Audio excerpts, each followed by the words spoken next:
Robot trigger systems deactivated.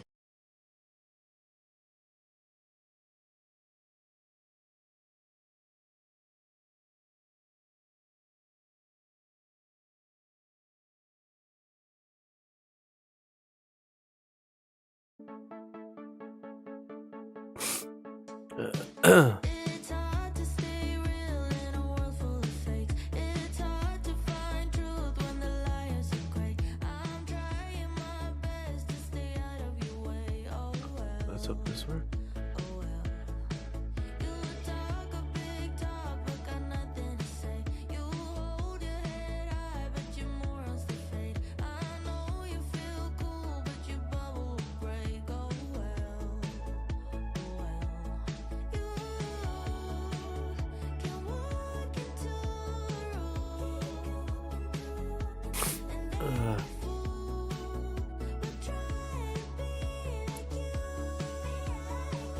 Hello, welcome, Chaos crew member, Sunshine Shadow. It doesn't work.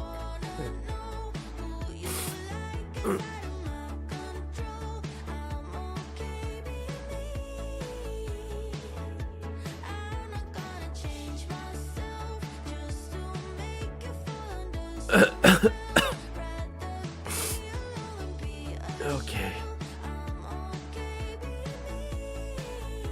What is this? Add stream marker. Oh, that's a new feature.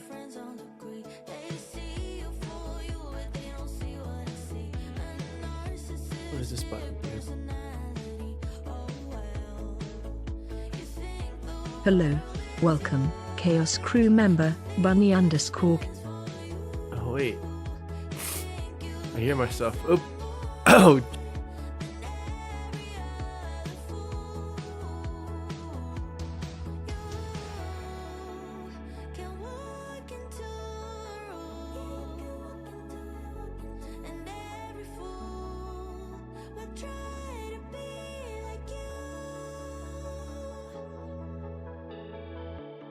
Hello, welcome, Chaos crew member, Jessica Ludman.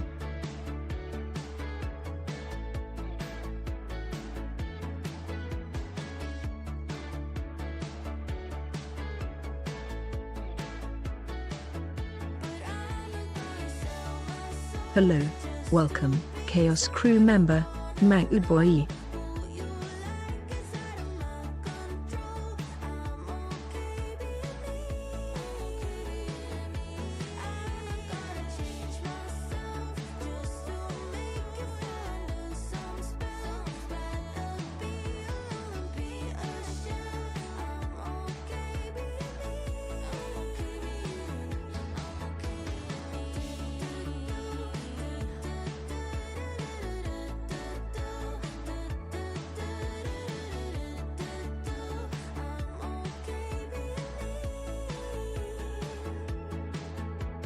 I don't think I'm sick, guys.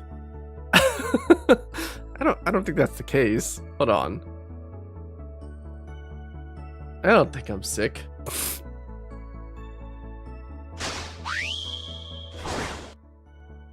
I don't think I'm sick.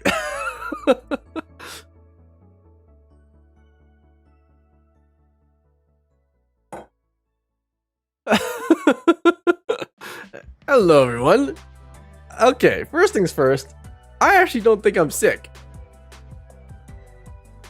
I think it's allergies. I think. I don't know.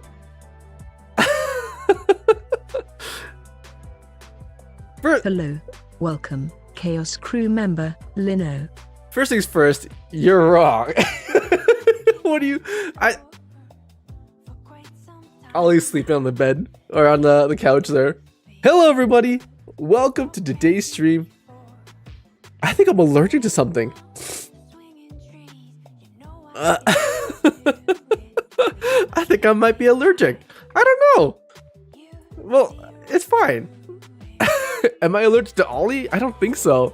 I've smushed my face into him so many times in the last week. Like... And not allergic to new plants, are you? Any of them flowering? Nothing's flowering? But, yeah. Jesus, I feel bad. The mind scrap, don't even worry about it. Don't even worry about it. This right here. Mind scrap. Let me show you how strong I am. Bam! Bam, bam, bam. I'm fine, mind scrap. Don't even stress. Everything's fine. Hey, killer of Lego, how's it going, guys? Lynn, how's it going? It's a whole new place. It's a whole new place. I got these new plants. Hold on.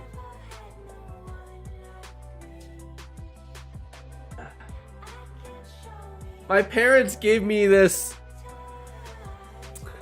Shoot, it's not. What's it called again? It's what is this plant called? It's not called a chlamydia. What is it called? It's not a leek either. What is this called? It's what is this plant called? It's a. Oh my god, I'm gonna get butchered for this. It's one of my lucky plants apparently. Every person's got a lucky plant, and this is mine. I just forgot what it's called. It's called it's not a green onion. It's not. What do I look like, a far-fetched, guys? What's it called? It's called a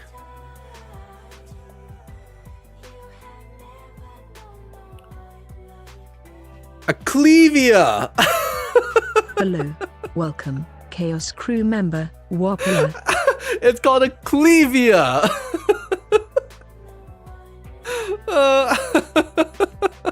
Yes, of course. That's what it's called. Yeah, not chlamydia. It's a clevia.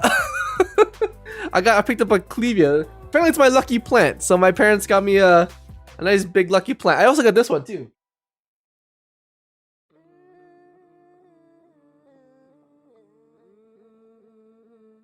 This is called a monstera. Though it's an interesting one. It's kind of growing all over the place. Yeah, it's a. Oh, I'm not sick. But first, let me say hi to literally everyone. Let me say hi to everyone. How's it going, Mango Boy? What's up? How's it going? Sunshine Shadow, how's it going? Welcome back to the stream. How's it going, everybody? Thank God, just to pick me up, I needed Mind Scrapbook. You're in for a treat. Because today, we're gonna build this baby. The X10A Freedom Master Grade Gundam Kit build. Woo! We're gonna have a good time today. Becca Boo, how's it going? Welcome back to the stream. Mind Scrapbook. Kenny is sick. Kenny is not sick. Kenny is fine. I just don't know what's wrong with my body right now, but that's perfectly fine. Buddy K, how's it going? Welcome back to the stream, everybody. Becca Boo, good to see you again. Hello. Jessica, how's it going? How are you and Josh doing? Welcome back to the stream. Lynn, good to see you again. Oh my goodness, Mecha Mondays. I just thought about it coming in here. Let me go find my newspaper. No, you put the newspaper away. It's fine. I'm fine. Ugh. Sunshine Shadow, how's it going? Matt, welcome back to the stream. Sicko, yeah, we are a lot of sickos. Holy shit, I've missed so much. You've missed a lot, but that's okay because you're here now, and that's all that matters. That's all that matters. Kingsplay, how's it going? Welcome back to the stream. Oh my goodness, Killer of Lego, good to see you again. It's been so long, Killer. How have you been? I hope you've been doing well. You can't stop me. I'm stressed. No. Best way to determine without much cost is get some allergy meds. Take one, see if it calms the symptoms down. What allergy meds would you recommend? Iron Man, how's it going? Wapler, welcome back to the stream. Everybody, welcome to the stream. How you guys doing? Damn, I missed a lot, dude. No, you're just in time. What about the move? Yes, I'm in a brand new place. And that dog right there is my brother's dog. I am dog sitting for the next 4 days. So, but he's a little bit of a lazy dog, you know? He's a bit of a lazy boy. You want me to get him? Here, let me go show you guys.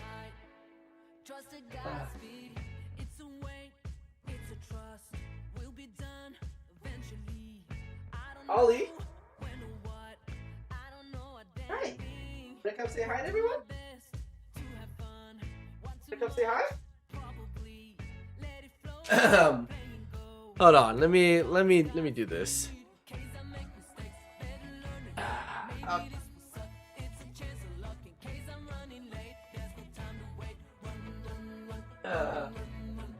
Hello, welcome, Chaos crew member, General Bunnis Skunk.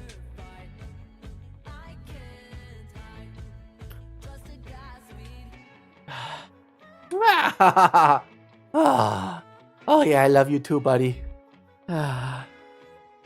This is Ollie.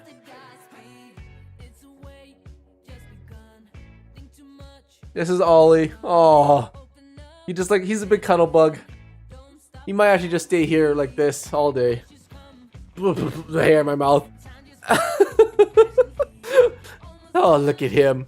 But yeah, I'm just dog sitting for the next couple days. I've been trying to run, I'm trying to run the dog protocol. But I've realized that Ollie's like an old man now. He just likes to relax and he just likes to chill out now. He doesn't really like a whole lot of activity. This is how he is. Right, buddy? Yeah, look at the camera. Show everyone your beautiful little face. Oh, you're such a good boy. Look at you. Oh, what a good boy. Yeah, this is how he is. Why is he so tired? He's not tired. He's just a lazy old man. And look, I can squeeze his little. This is his little fat rolls down here. Any idea what breed he is? No, he's a mutt. So for those of you who don't know, my brother actually rescued this dog from Mexico. So he's a Mexican rescue dog from like 8 years ago. So it's been a long time. But yeah, he's a rescue dog. His name is Ollie. And how he got his name was when he was like a little boy. He used to live underneath of a truck in Mexico. And the oil from the truck would always leak. And it would drop on his back. It would drop on his back right here. And what would happen is it would have a giant bald spot because the oil would burn his skin and his fur. And the Mexicans used to call him Oily because he had a giant oil burn on his back. But my brother rescued him through this, I think it's like through a dog program. And so he was rescued and then his name went from Oily to Ollie. And then now for the last like 6 years, he's been a big, floofy, comfy, cuddly boy. Yeah. Oh, yeah, you're so cute. Oh, look at you. Hey. Hey.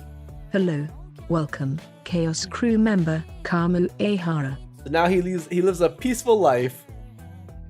Peaceful dog boy now. Right, boy?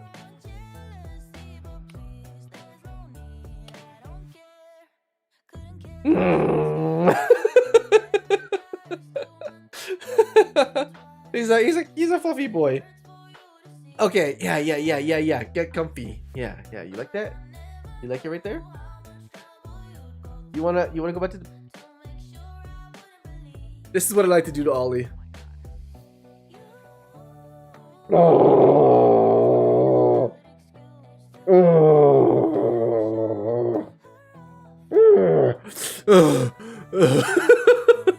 Sorry, let me go for round 2.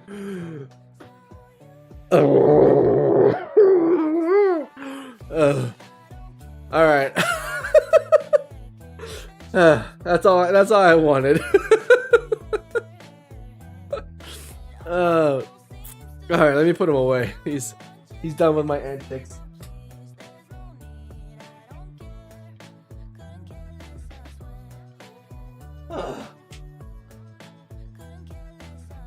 Okay, he's done with my antics.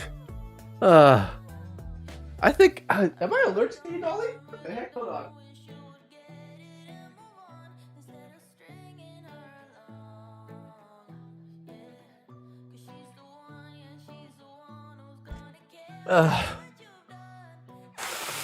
Oh, God. Maybe am I allergic to him? Please don't tell me. No, I'm fine. Hold on, let me... Could you imagine? Allergic to my own brother's dog. Impossible. Mine's grandpa you know a dog. Ah, gotcha. Hey.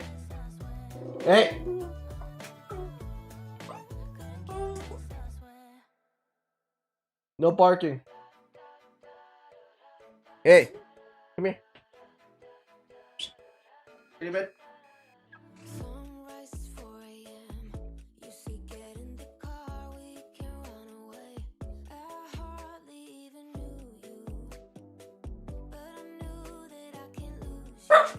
Hey.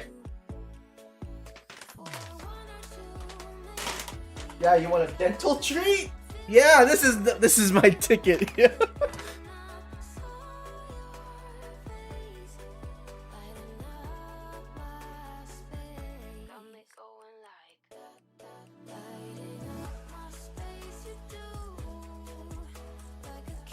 Okay. We're back. Sorry. You gotta be, you know. You don't like why don't you like the dental For you, treat? sir. Always. What? Okay, okay. as fun as loving as I am also a strict uncle. So proper training, guys. I can't tell you guys how many times I have like, why is there like hair floating around? I can't tell you guys how many times it's been where I've like, and you guys can tell me if this happens to you too, but have you ever run into a dog that's like super improperly trained? Like improperly trained as in like it's the people who are the problem, but like they've just been like, they haven't been trained properly. They bark, they yell, they scratch, they jump on people. Oh, not in this household. When did the allergies start? To be totally honest with you, I've been sneezing all week.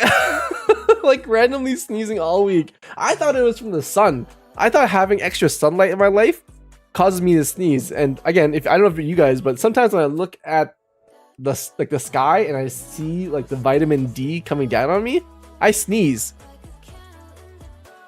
You might be allergic to Ollie. I don't know, but like, yeah, we'll see what happens. It's probably dog fur. It's probably dog fur. I have a neighbor who leaves their dog out all the time, and she's a dog trainer. Oh no. Josh's pup was like that, and that's why we decided better off in a home that could give him the attention he needed. See, you gotta be strict. Not strict. You gotta be firm and you're like confident. Yeah. How long have you been dog sitting? It's about a week now, so it might be Ollie. We'll see. Also, people who are like, oh, only once with like giving the food over to training them not to do so, and you start all over. Yeah, it's all training dogs is a whole thing. You got to be like consistent with them, you know, very consistent. It's the dog. It can't. No, I refuse. It can't be the dog. Don't tell me that I'm allergic to him.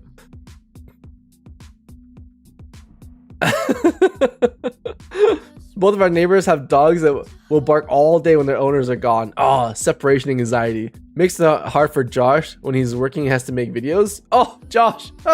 Why? As a man who understands the video making process, you need some quiet.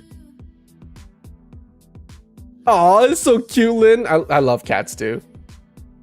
They're else in and you're allergic. I don't think I'm allergic. Not yet anyways. Let me sniff some plants too. Also, who here is a plant expert? I have a question for one plant expert, or many.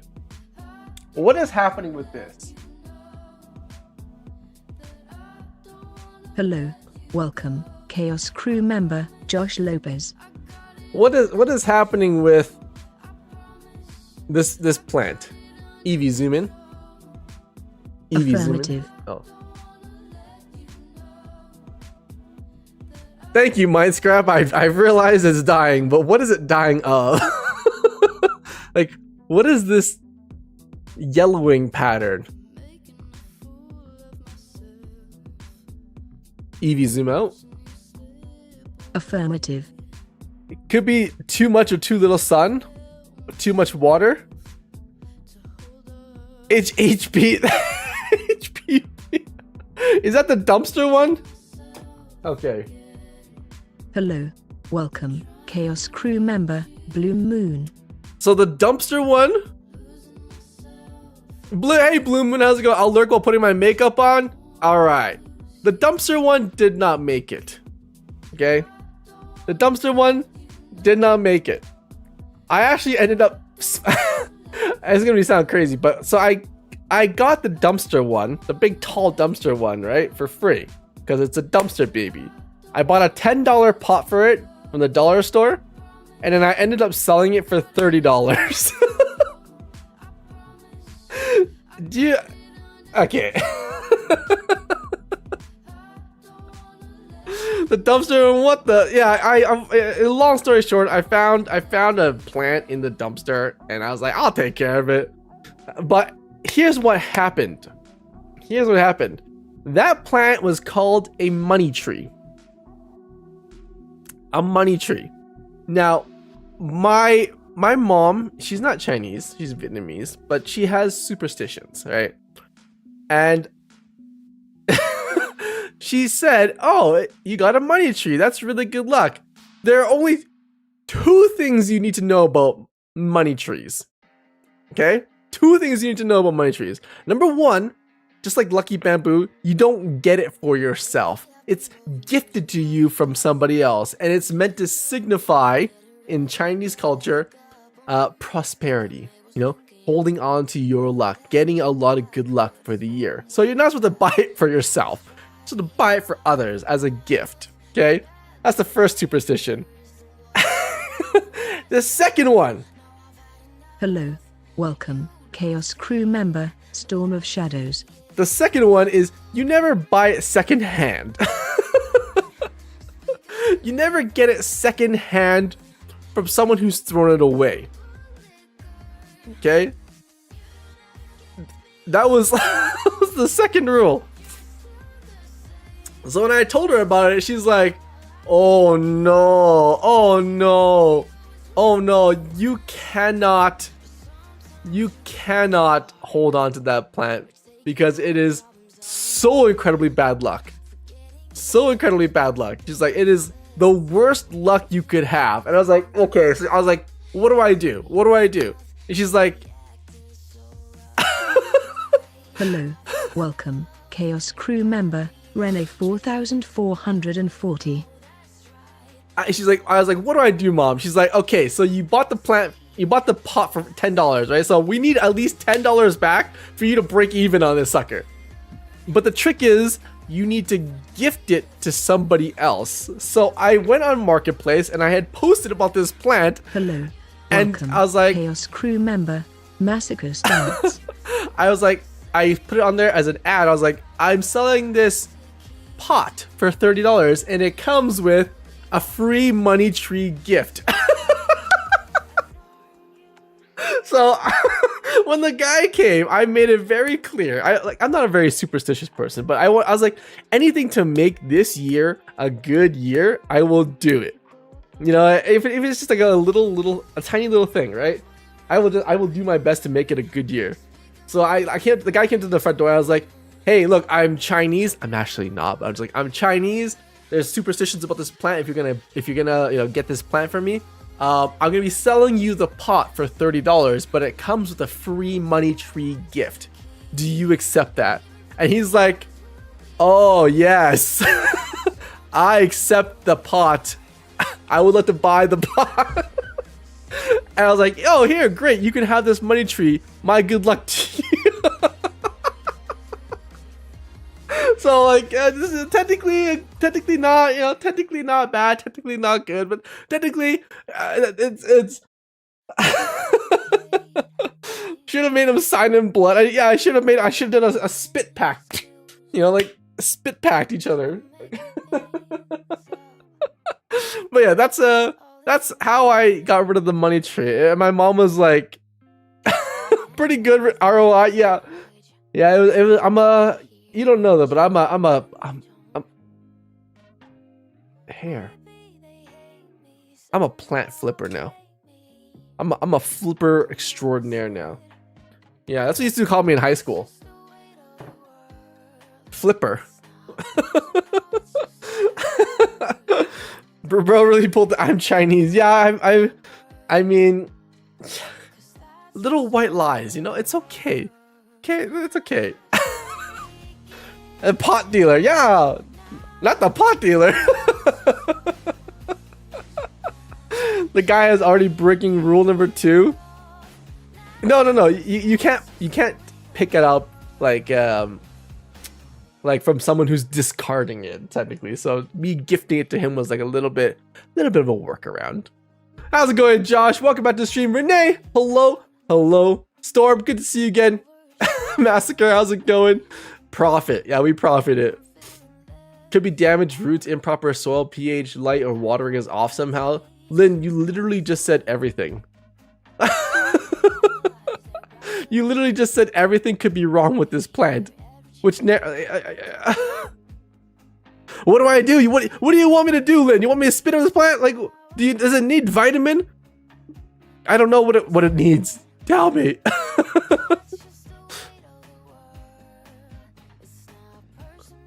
Fart on it? Okay, fine. I'll do whatever it takes. Noted, I have permission to lie about being Chinese. I'm not sure people will believe me, but I'm trying. Yeah, you can. You have us. You know, as I was gonna say, as a Chinese guy, I give you permission, but I'm not even Chinese. As a Vietnamese guy who is really more Canadian than anything, who's pretending to be very, very Chinese, I give you partial permission to also be Chinese. Yeah, that makes sense. I give you partial permission. I'm assuming the dirt is new. Yeah, the dirt is brand new. Yeah. Don't feed it anything if it says feed me.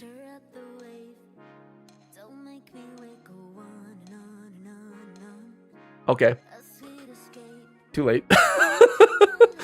Nutrients and water, maybe someplace more sunny. Where? I don't not have any more space. You're starting to believe your own lie.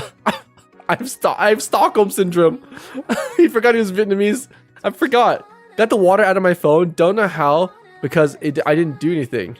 I mean, water evaporates, so leaving it there is a good method. You can identify as whatever you want. That's true. Could always add fertilizers to see if that works. I do have some fertilizer.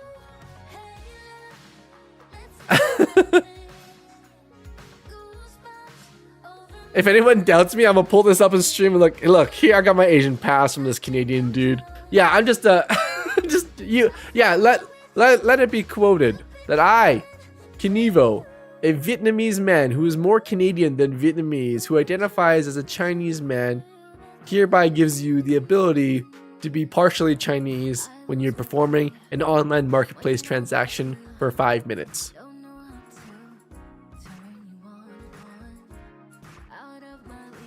Mostly. Disclaimer.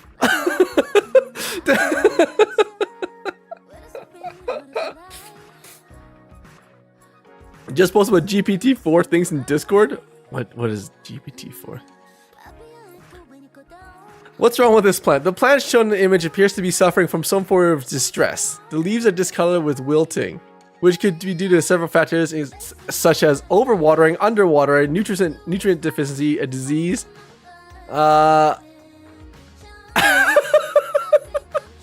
So literally everything can be wrong. Oh. Okay, the question is, do we cut off the disease?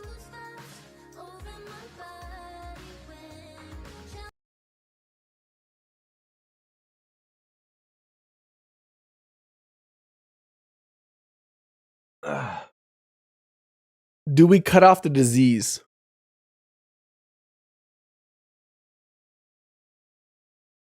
Plants are picky. Yeah, plants are. Do I cut it off? Do we just pop off this guy? How wet is the soil? Oh, let me show you, Jessica. With my handy dandy moisture meter.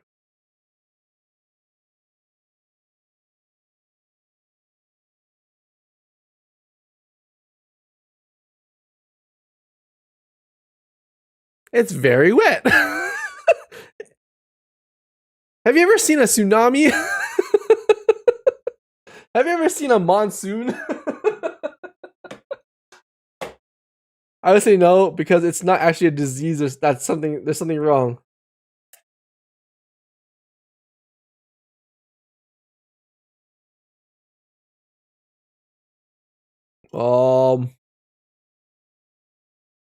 Is that a bad sign?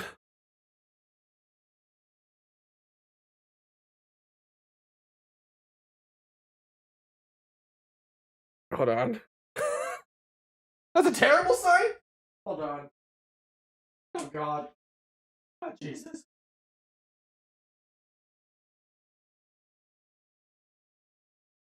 How? We found the problem. Proper drainage? That's a lot of water. GPT said cut it? Oh God, no! Oh, so now everyone is a plant expert. Welcome, Chaos crew member, Killer Fligo. Killer Fligo, why do we keep trusting him with plants? I just want a little bit of peace in my life. You know, I just wanted a little bit of peace. Cut the entire thing. You should never allow your plants to sit in water. My mother always put a few rocks in the bottom to keep the soil off the pot. Okay, so the question is, now what do we do? There ain't no saving that. Chaos crew member, Advtech. We barely trust him with Eevee? Hey. If I can build a robot, I can fix a plant. Right? I can fix a plant. Change the dirt if you have some on hand. I think fire may help. Yeah, I think so too. I think you should probably take it out of that bucket, allow it to dry a bit. How can I dry it faster? Oh, God dang. How can I dry it faster? Heat gun. I have a heat gun. Firecracker. Yeah, explosive drying. Fire.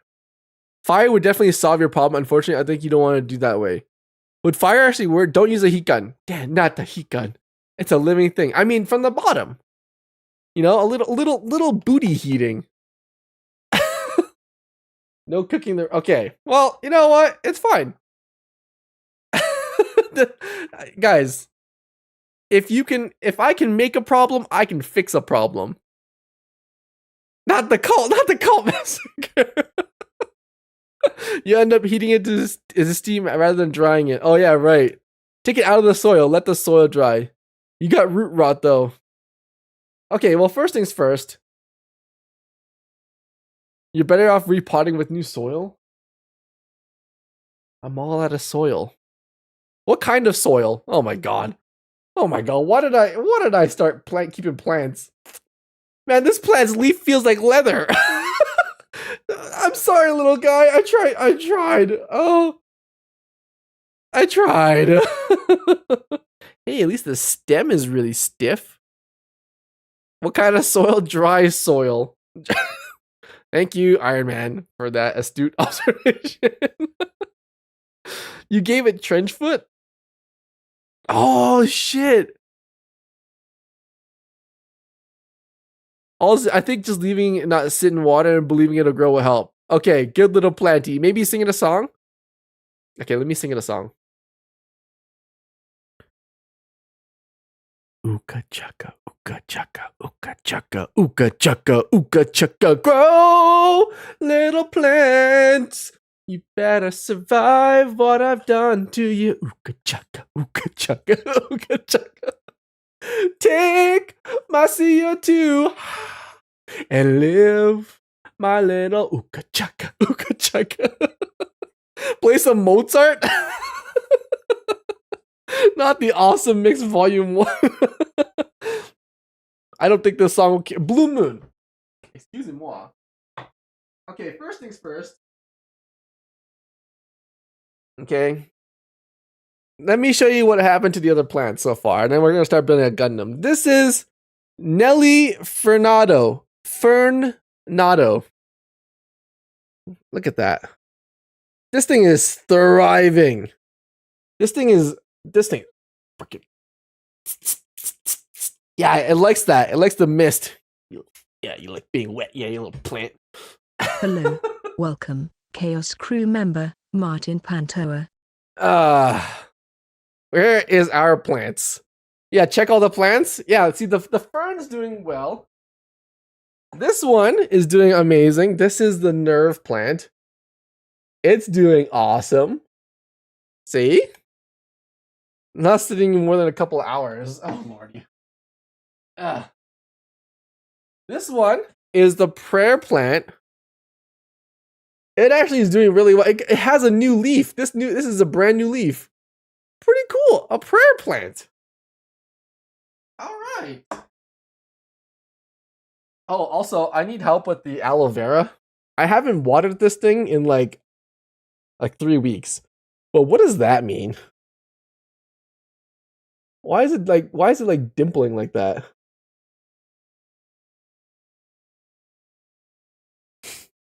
At least not everything is dying. Yes, not everything I touch dies.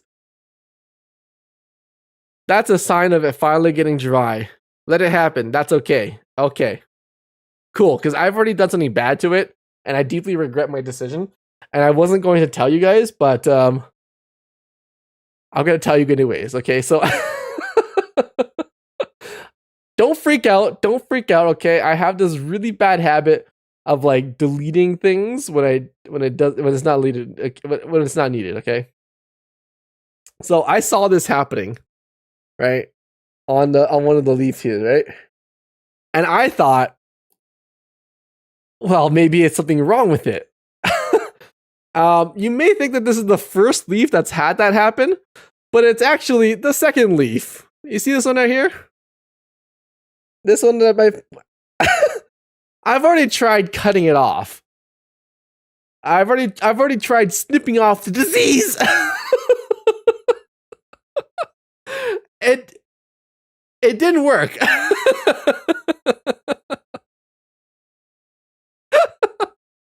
So now I've resorted to telling you guys the truth.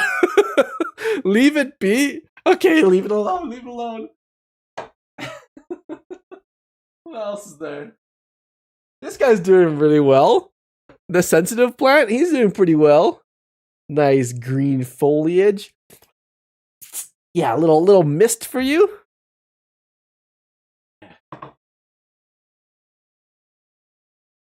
Maybe you are the problem. Excuse me? Excuse me? You're thirsty? Cut off with just cut off the arm. Well, the spider plant is doing really well. Look at that guy. He's doing so well. Look at that little spider plant. Little yeah, you like that?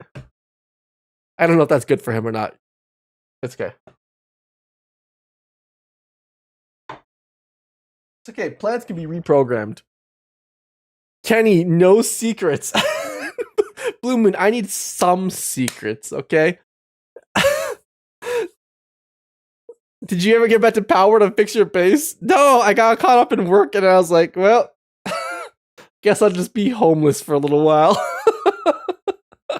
We're trying to grow him green ones. I'm trying to...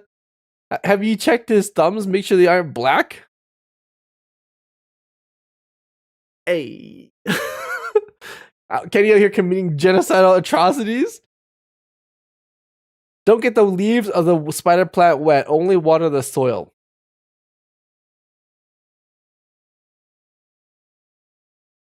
See. See. Yes. Oh, I wish that wasn't on video.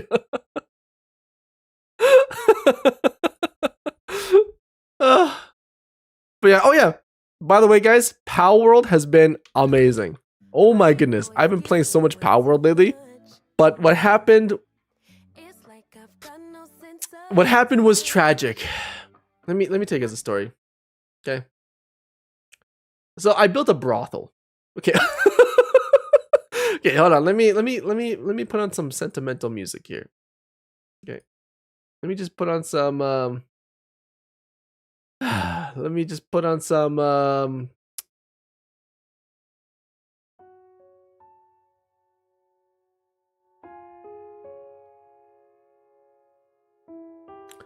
I've been playing Pal World for the last week. So much fun. I built a base on a bridge. I call it a bridge. I realized very quickly that the bridge was not enough space. So I moved to the lands. I built a little town for myself. It was gorgeous, beautiful. And then I looked back on that bridge and I said, I can build it better. I can fix it. So I had a little bit of an inspiration. An inspiration to build a bathhouse from Spirited Away. So that's what I did. I built myself a bathhouse across the bridge. And then one astute server community player said, hey, you built the HOE house from Spirited Away. I said, what's a HOE house? I've discovered that Spirited Away was based on the idea of a bathhouse, aka a brothel. So I looked at my brothel and I said, so be it. I built a brothel, equipped with hot tubs and rooms. Now, here's where it gets a little bad.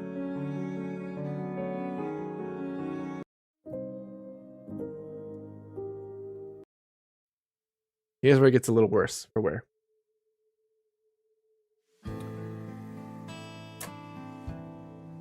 I built my brothel out of wood.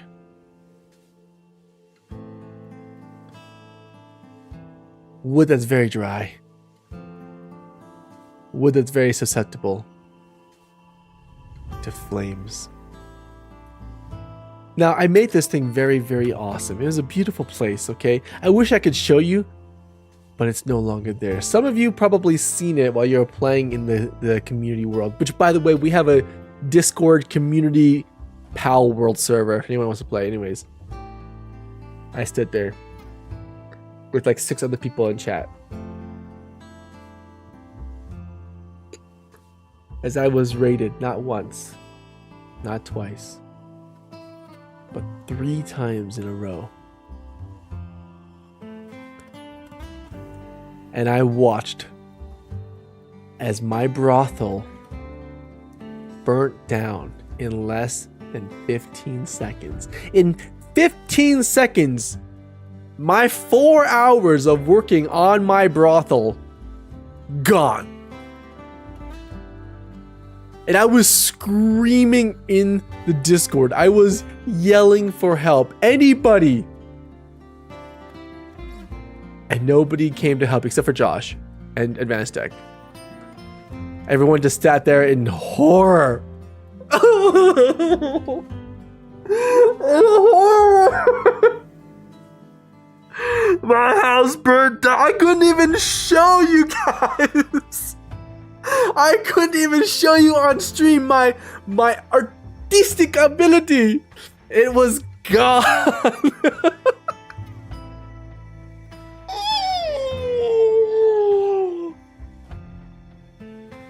So now I'm a homeless man on a bridge. I'm just a guy with a bunch of boxes on a bridge now.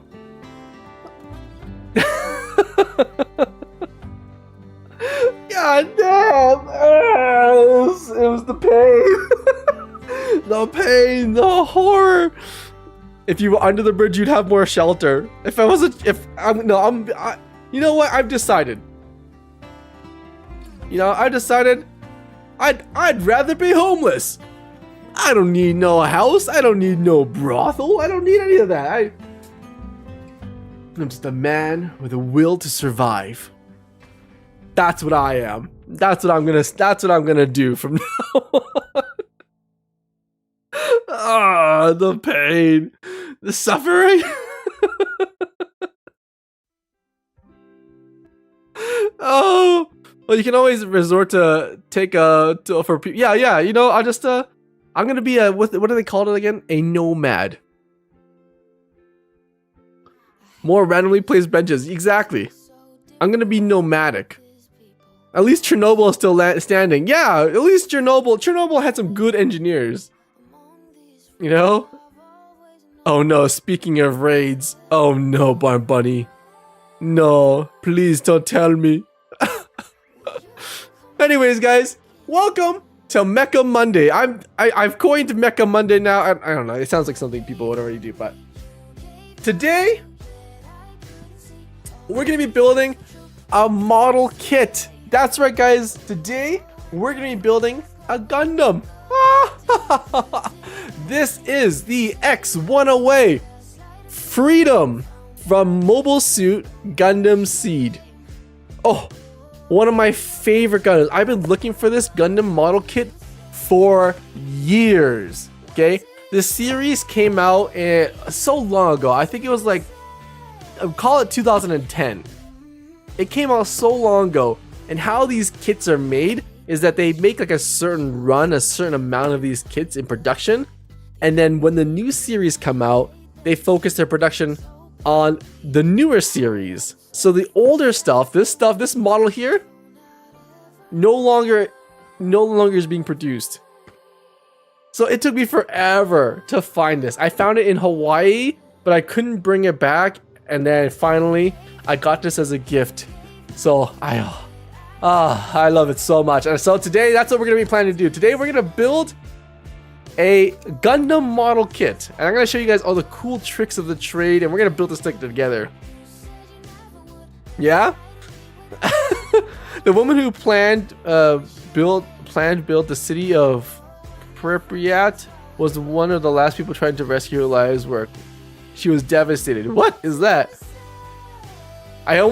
Josh, you almost bought a Gundam today, but I haven't seen the anime yet. Should I start watching? And what should my first Gundam be? Oh, okay. Hold on.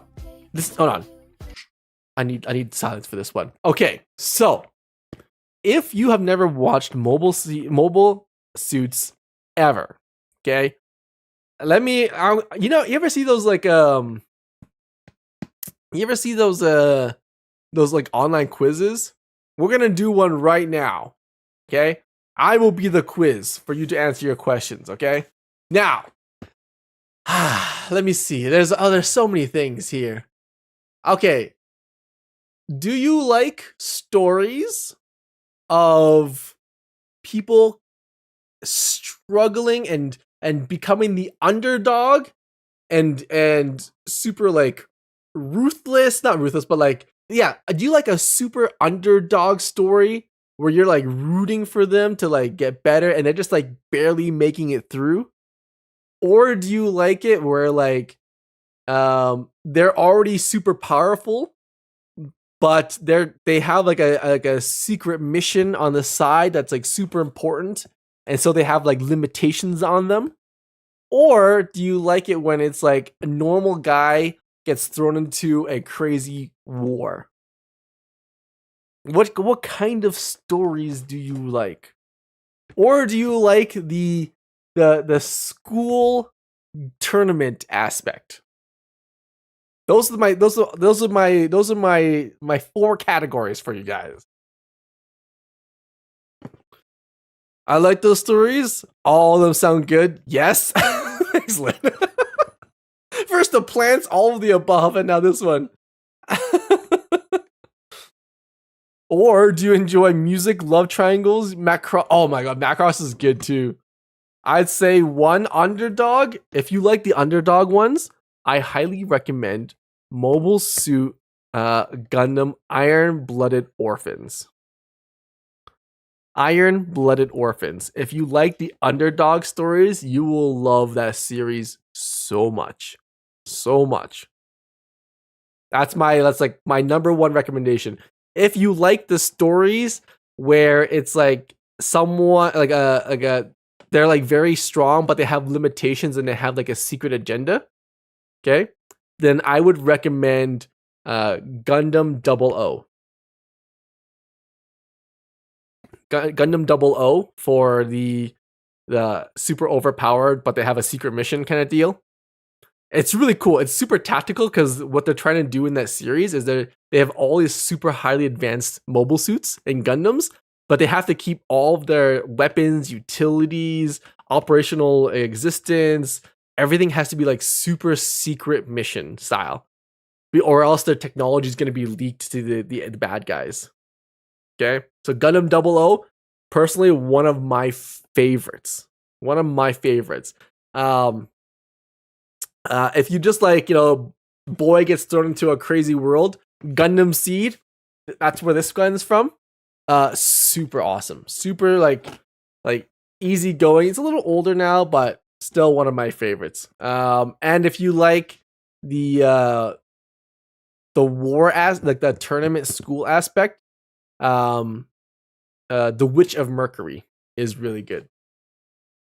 Those are my 4 recommendations for you guys. Anyone who's trying to get into Gundams or wants to give it a shot, give those ones a shot.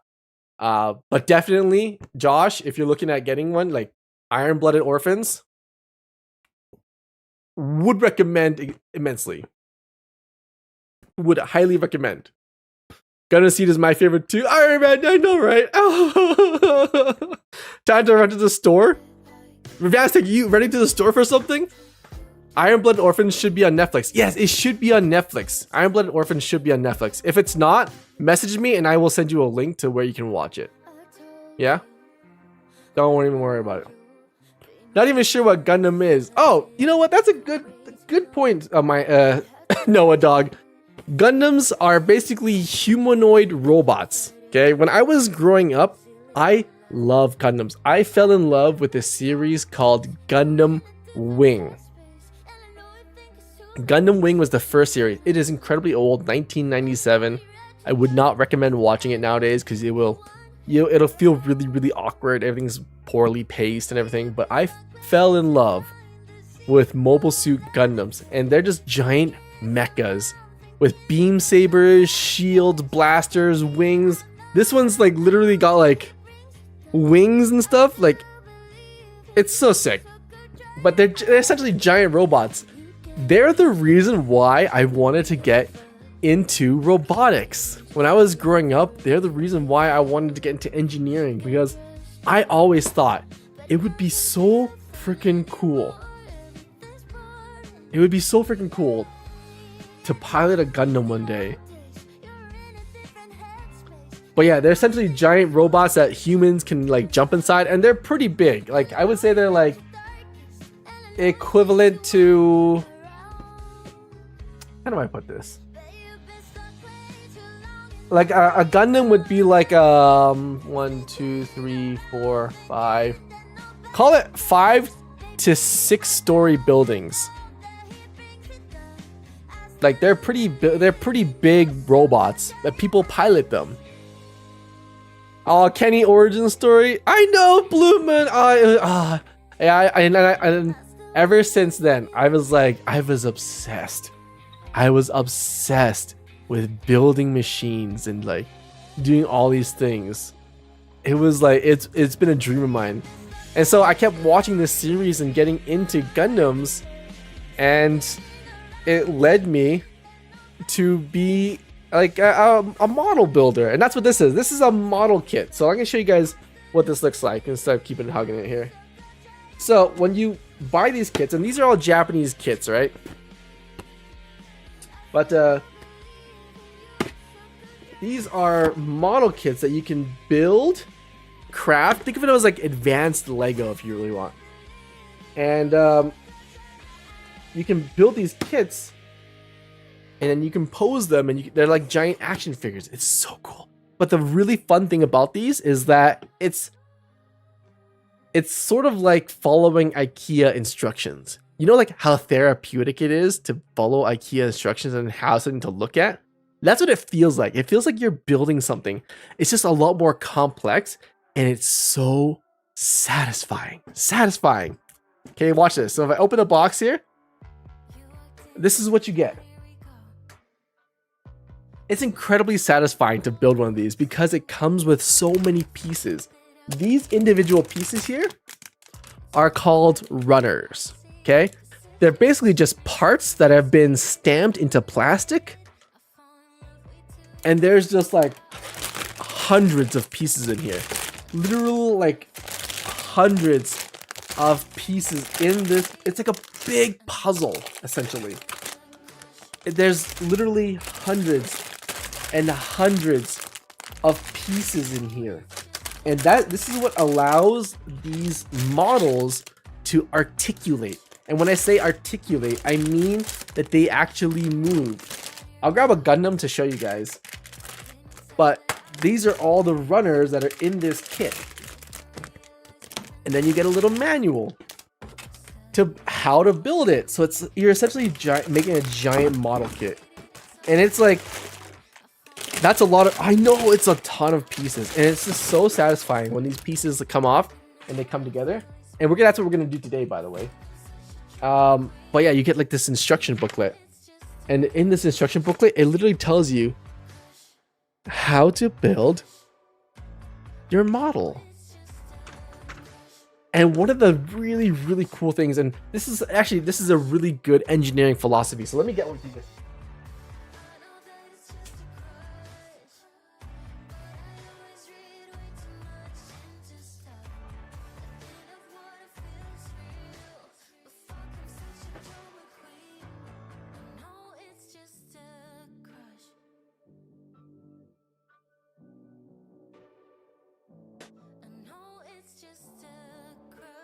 Okay, so some engineering philosophy that I've actually learned from building Gundams.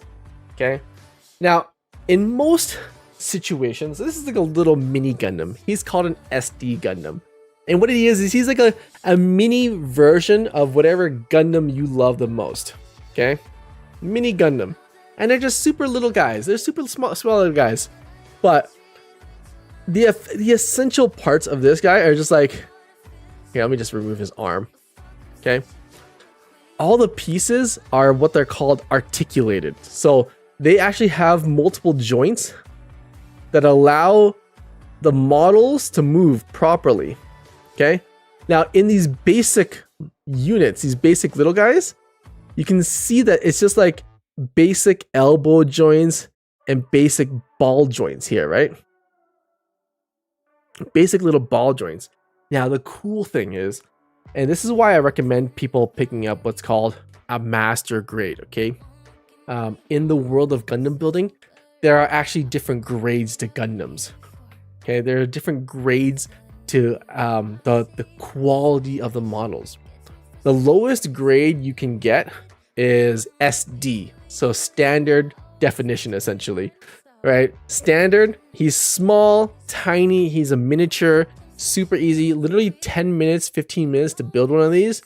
And he's just like a nice little table thing for you to set on your table. Super cute. I have a couple of them. I love them so much.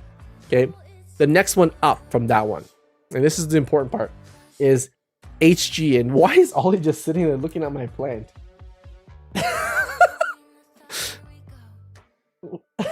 What is he doing?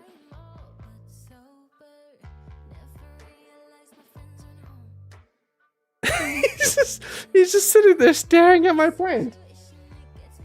Ollie? Ollie?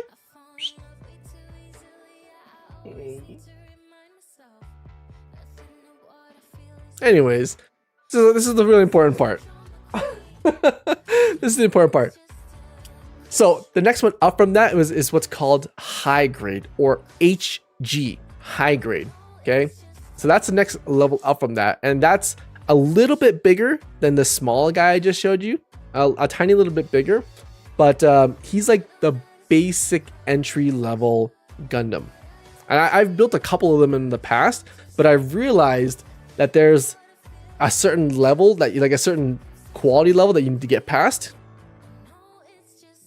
where it becomes very, very worth it to go past it. And so I recommend, if you're starting and you're just like, I don't know if I want to spend that much money on a model or anything, I just want to get into it, high grade, totally recommend it.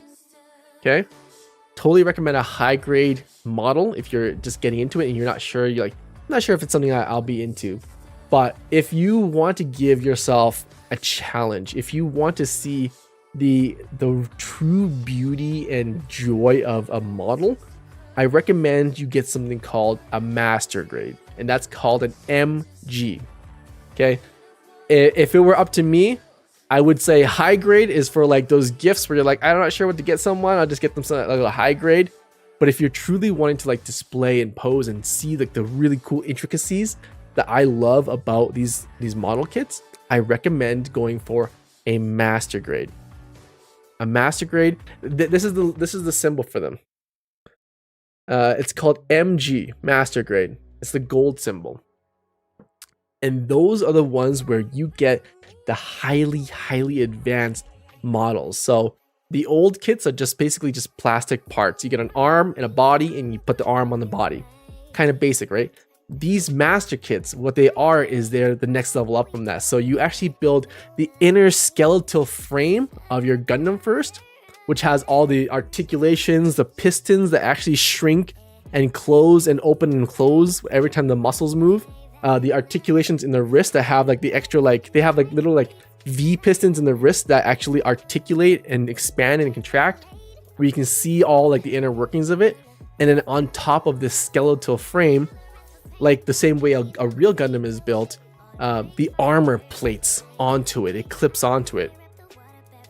So allow me to show you here.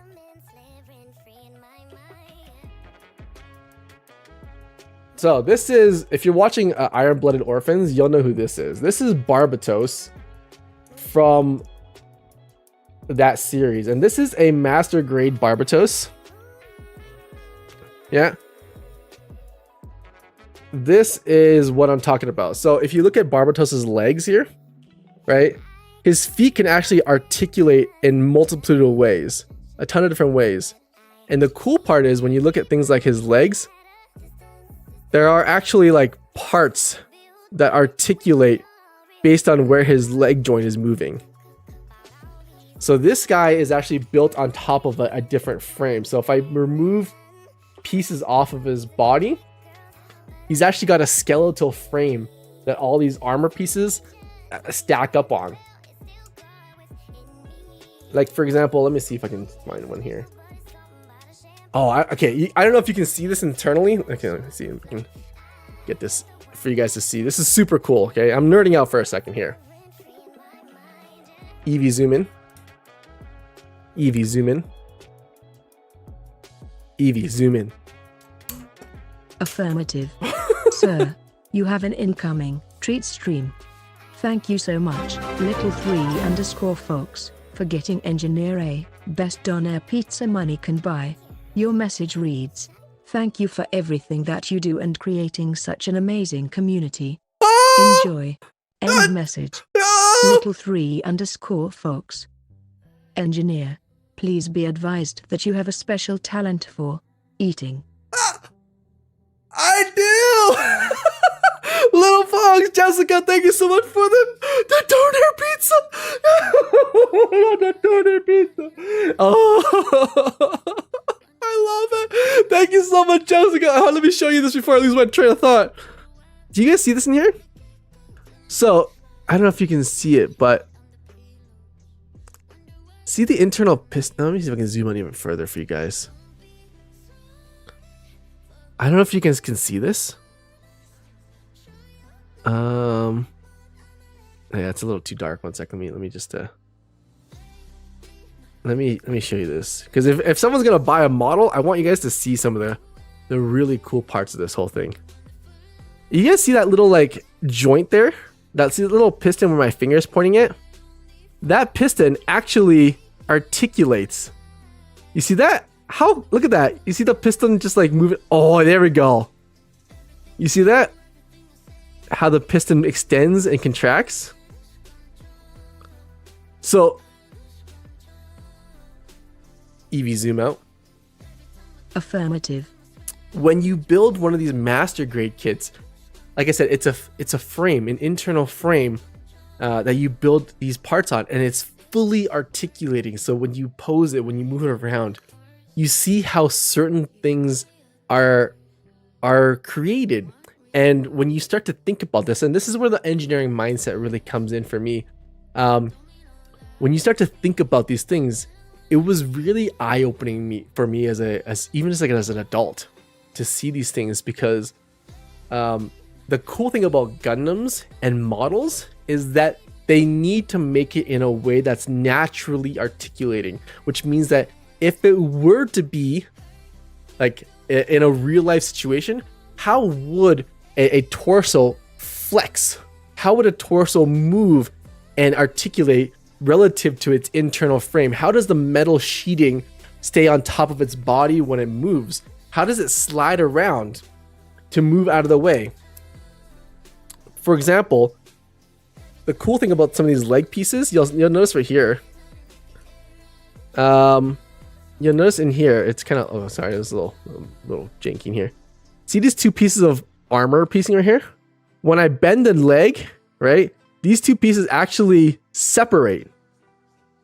Why did they separate? They separate because the inner frame has to move the ball joint in a way that the outside layer actually gets stretched more than the internal layer. It's just like your bicep.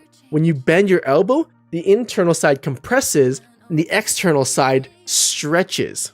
Same thing happens in these model kits where the internals have to move with the external plating. And in a master grade kit, that happens. So when you pose these Gundams, when you pose these models, you can see how the plates articulate to compensate for those real life physics, those things that these designers of these model kits had to think about.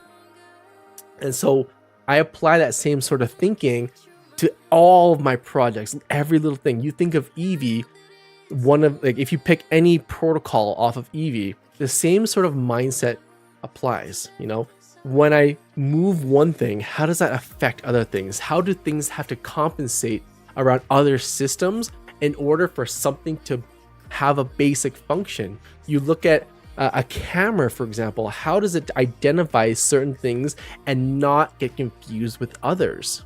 How does it determine if someone is falling, for example? We commonly use that because that's a big system, right? What if someone's just sitting down? How do we account for those little things? And then how do we have systems move dynamically against each other relative to what the other one is doing? So you start to think about these things, even the things like pistons and stuff. You break down your ideas into simple mechanisms. And with those mechanisms, if you have a fundamental understanding of them, you can really make things come to life, if you will. And that's what this whole thing is about. It's about understanding these little things about, life. It's about understanding these little things about the passionate stuff we do, the things that we're trying to build. And building Gundams has taught me about these little things. It's taught me how to appreciate these little things. When I look at the models being in like crazy poses or whatever the case may be, or as I'm building them, I'm thinking to myself, I'm like, oh, like someone had to think about how these two pieces adjust, how this plate of armor has to move out of the way in order for the back calf to fold into the leg. Someone had to think about these ideas, right? And it's those little things that I appreciate the most. Yeah, and that's why when I say like get an MG kit, they're a little bit more pricey. The prices jumped up incredibly high recently, and I think it's because of COVID and people picking up new hobbies and stuff. But I think it's well worth it if you're getting into it, just like to pick up an MG and just like take your time and see all those little intricacies, because we're probably going to see a bunch of them as we build this model kit out today. But that's the exciting part. And that's like, I guess that's one of the big takeaways from this, is to not just think of it as like, oh, you're doing this and it's fun, because it's fun. But there's also this like, there's also like a little bit of just like awe and wonder and like thought put into things, and that I think that's just so interesting. I think it's just so different, you know. And if you apply that to everyday life, things are really, really cool. You know, like, have you ever seen a bike? Have you ever seen how a derailleur on a bike works? How it functions? I think it's so interesting how you can pull a cable and that tensioning torque on the cable is pushed against the spring and allows that derailleur to change the gears on your gear. And like, if you look at the careful grooves on the gear ring on a bike as you shift through gears, you'll notice that there's actually one tooth on there that has like a little bit of an indentation. That's the jump tooth. So as your wheel is turning, that jump tooth, when it's pressed up against the chain just a little bit, that jump tooth allows the chain to bite onto the rest of the teeth and jump on, but stay on the cog as you're biking normally. But when you're shifting gears, it smoothly translates from gear to gear because of that little tiny little jump tooth. Like, when I look at the world around me and I see these little things, I get so excited because, you know, like someone thought about these things, and they're just like simple solutions to problems. And if we continue to work our problems the same way, we continue to apply simple solutions to complicated problems, the world is so much cooler than ever before. Like, it's just like, it's amazing. I keep getting nerded out, and like, I just like, this is one of my passions. One of my passions, it isn't just building AIs. It's solving problems. You know, that's the real passion that I have, and I love it. Japanese real life Gundams, I swear the same engineers who built the models helped build those. I 100% think so too. How's it going, Alex Dupai? Good engineering is an art form. It really is, you know, and yeah, when I get to see those things, it nerds me out. It nerds me out to see. So that's why, like, building Gundams like this, I understand it, you know, and I feel like it speaks to me. So if you're getting into Gundam building, if you're like gonna buy a model, I hope the same thing happens to you. I hope you find this like inner childhood joy in like discovering something as you build it. Pretty cool, right? Pretty cool. Someone asked me before if I was a philanthropist. I think I might be. I might be turning into one. I think I might slowly be turning into a philanthropist. Hold on, let me pick up some coffee real quick. Yeah, this is my coffee mug, by the way. I don't know if this is like, I mean, I don't have another mug to drink coffee out of, but this is my coffee mug. But even, guys, even this is so cool. Can I show you guys this? Look at this. Hey, look at this handle over here. It looks like a very basic handle, right? It just kind of turns out like that.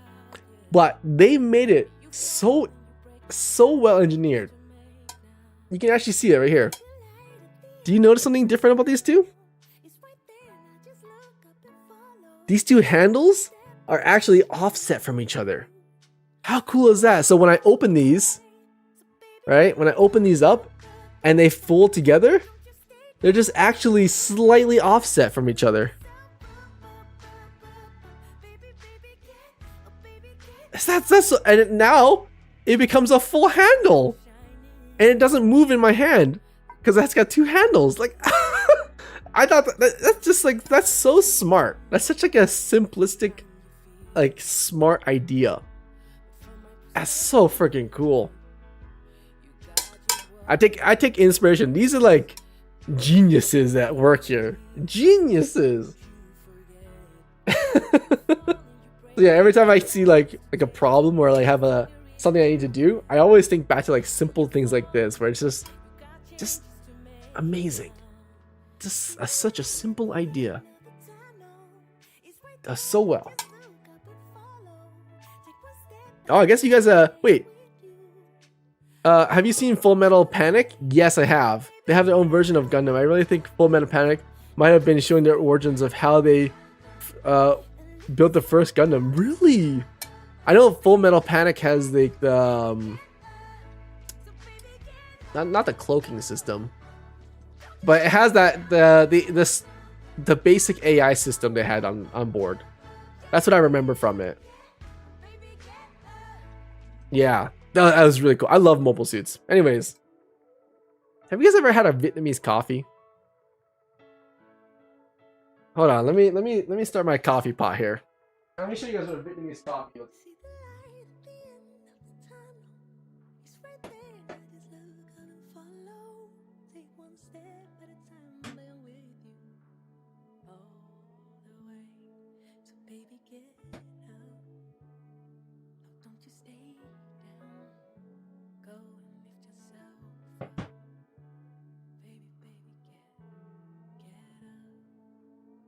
My brother, okay, hold on.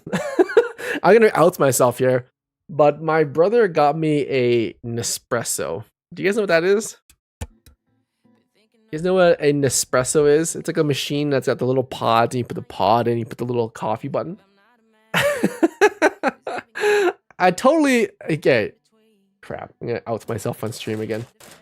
I wanted to make it like a smart system. I wanted to make it like, I could just like tell Evie to just turn on and make an espresso for me, like a coffee for me, right? So it's a very simple machine where it's just got like a simple button that you push on top, right? And I was like, oh, how do I turn this into a smart machine? All I did was I just took the button off, the little rubber bushing on the button, and I soldered 2 wires coming out of it. And I just attached them to a little like relay on a Raspberry Pi. And I just have the Raspberry Pi like quickly connect the 2 wires together and then disconnect them. That's what a relay does. So, yeah. Let's just say I destroyed the resale value of this guy. But I still need to work out some bugs. But yeah, I'm hoping to make it so I can have it make coffee.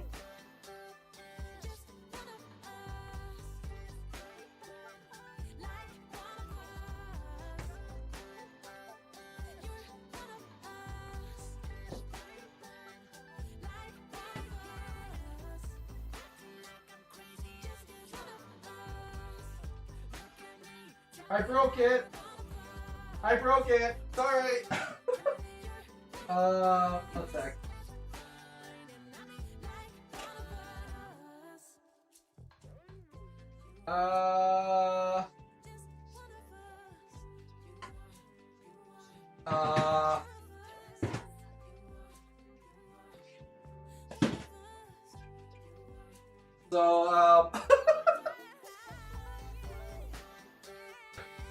I broke it, so I now have a Coke Zero.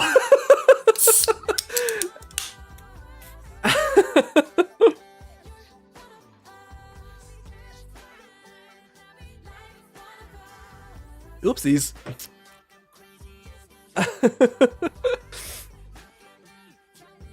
Can we see it in action sometime? Yeah. Hold on. Let me. Oh God. Oh wait, now it's working. Oh. Huh. Hold on. It's currently brewing. Let me see. Let me I can show you.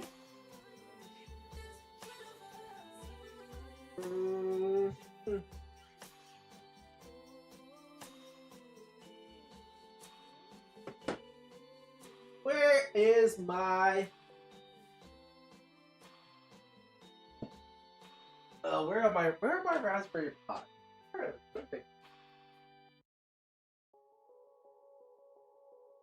Hold on. Oh, you know what? Here, I'll do this. Here you go. I'll show you guys this instead. This is kind of the same principle. So, who here remembers Craneru? Who here remembers Craneru? Craneru kind of does the same thing. So this is just a Raspberry Pi, right?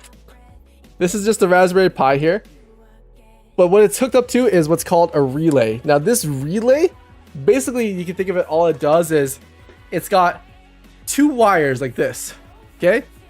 And all it does is when the relay says connect wire, so when you send a command to it, it goes and it connects the wires together. And then when you send another command, disconnect, it disconnects.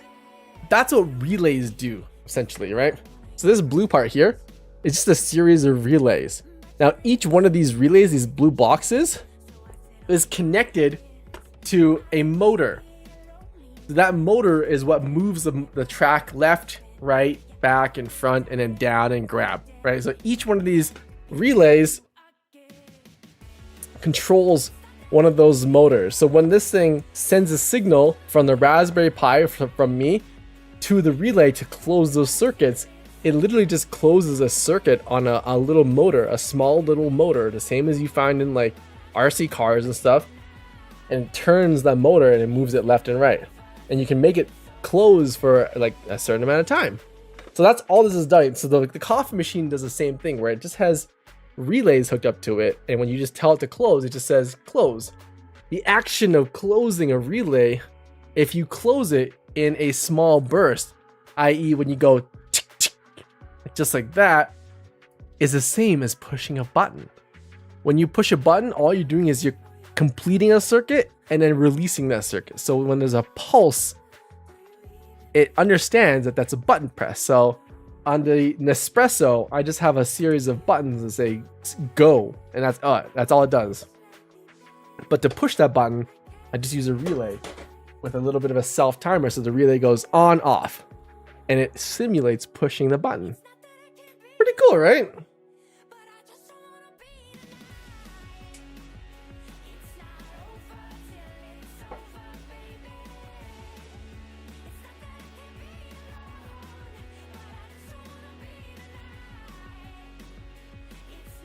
Okay.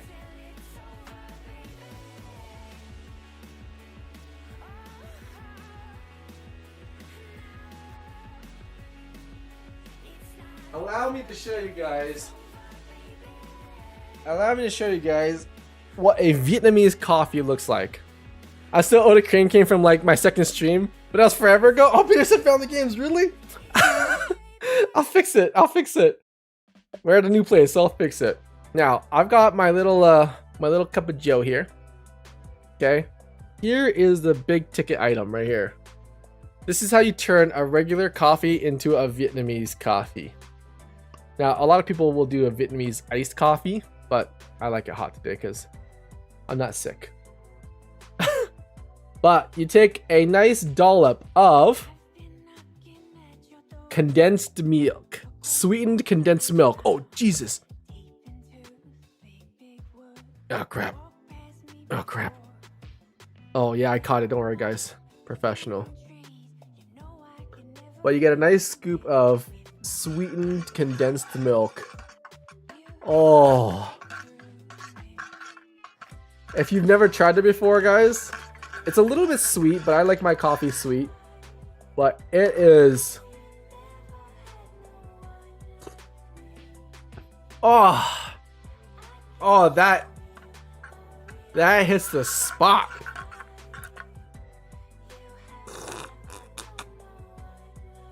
Oh yeah. Oh, mamma mia. Oh god, that's so good. Hold on.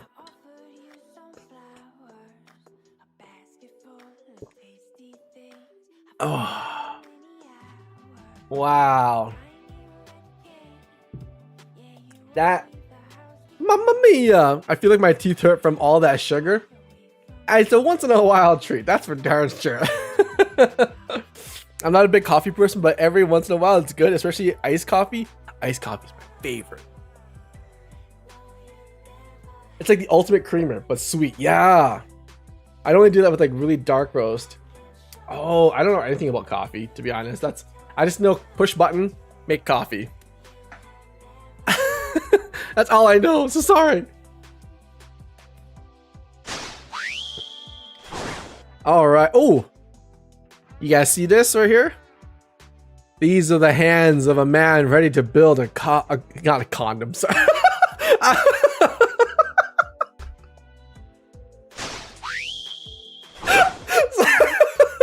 not a condom. I I combined the word coffee and Gundam. Sorry.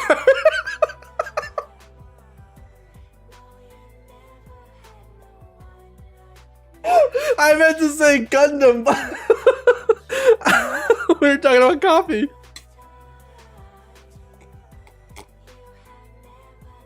Oh god. Okay. Not the. Sorry, my bad.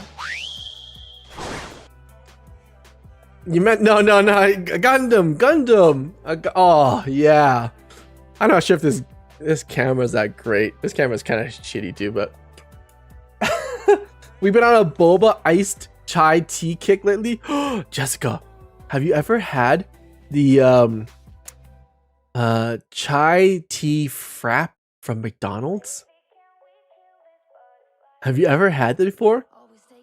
Oh my god. It's amazing. I never thought I needed it until I tried it. Yeah, it's called an ice.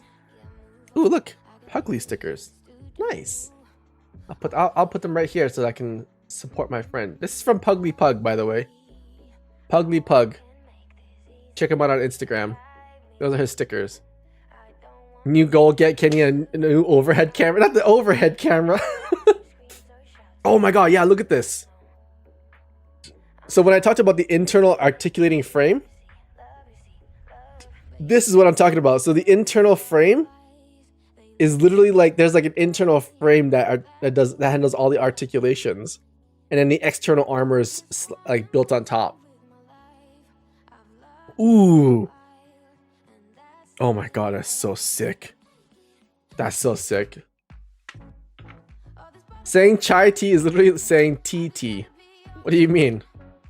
Chai isn't chai tea a tea? Or is that? Oh, you mean the word chai is just Oh, I see. I see. Chai means tea. I see. Oh, I see. It's like saying like ice. I understand it now.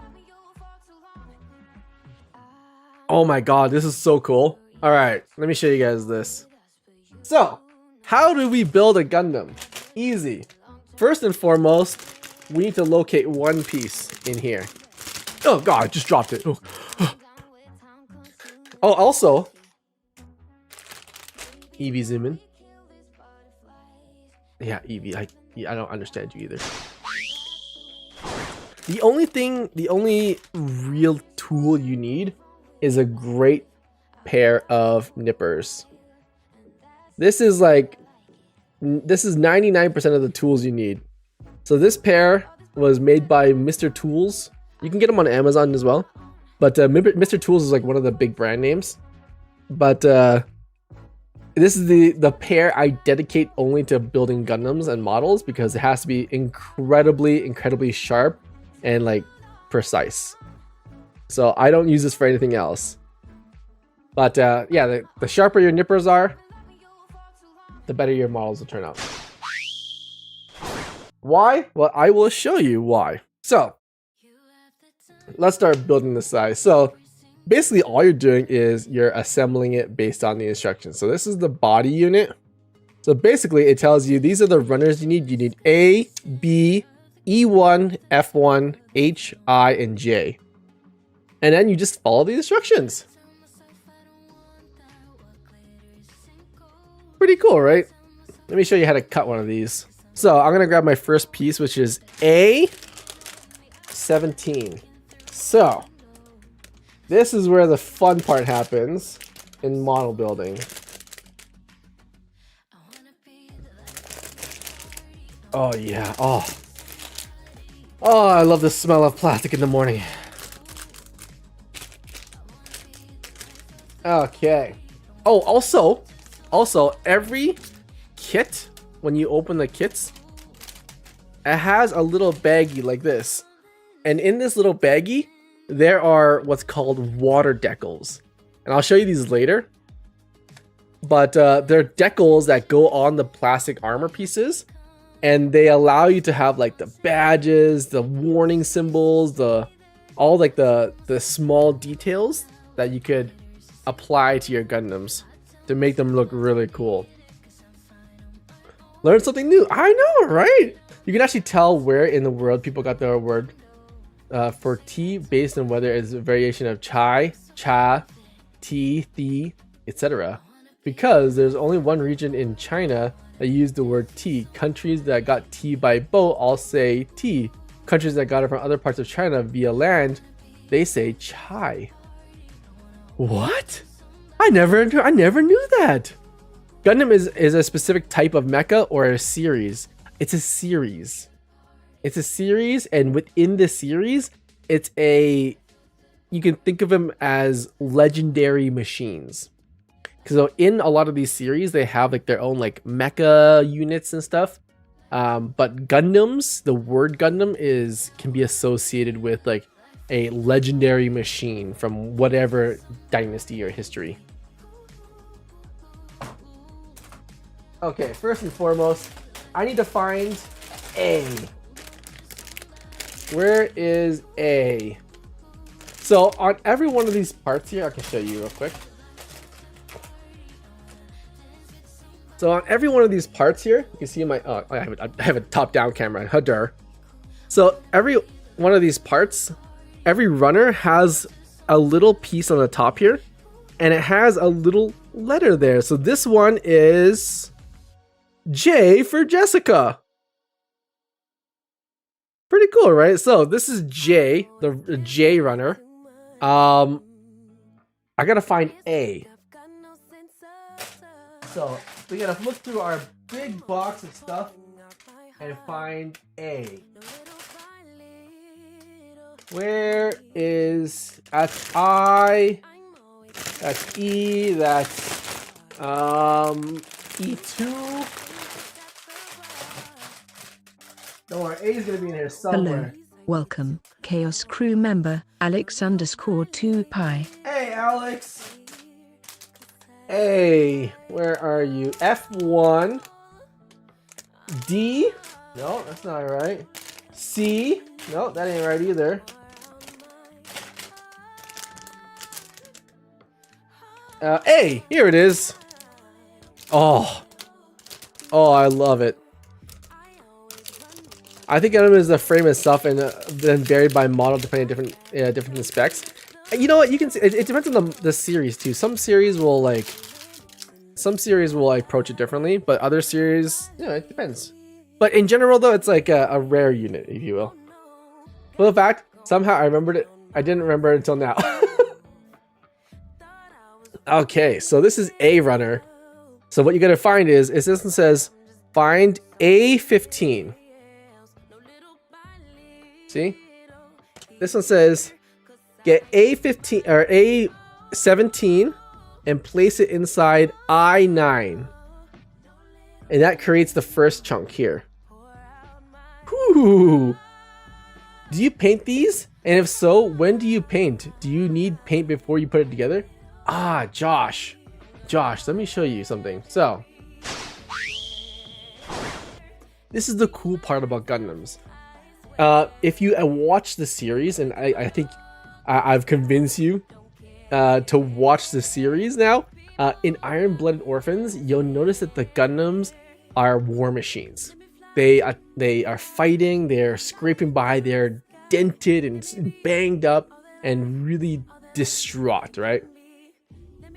Now, many models you can actually just leave as is, but it tends to look a little bit more plasticky. They tend to look a little bit more like toys. You can go the next step above that after you build your Gundams, and you can actually paint your Gundams. And for those of you who haven't seen this yet, and I'll grab a Gundam.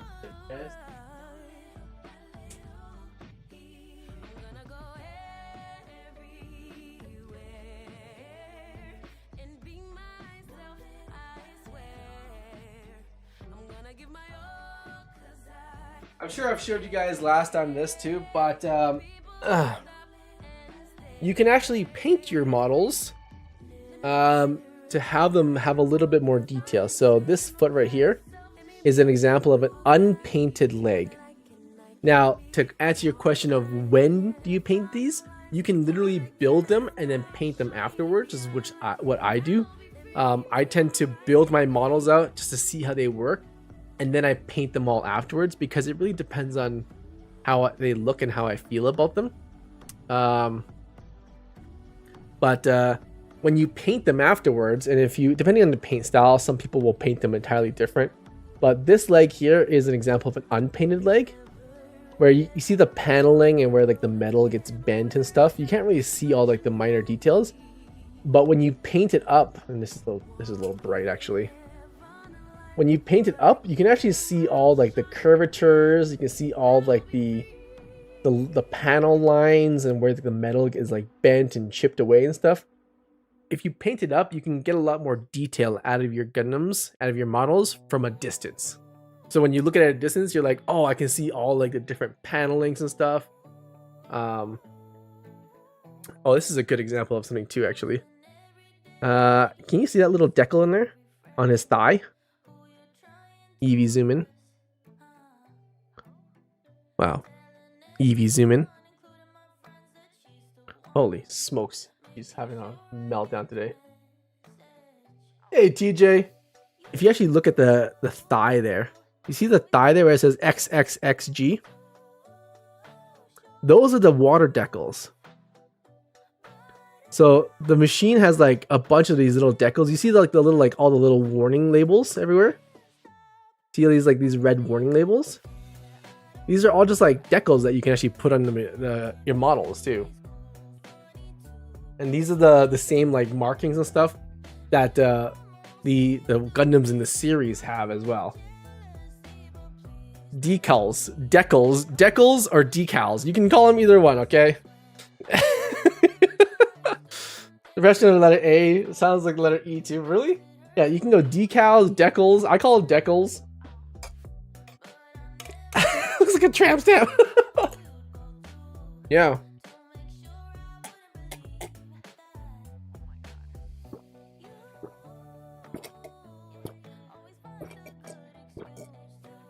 Ugh, God, I needed that. Oh, mamacita. Okay. Perfect.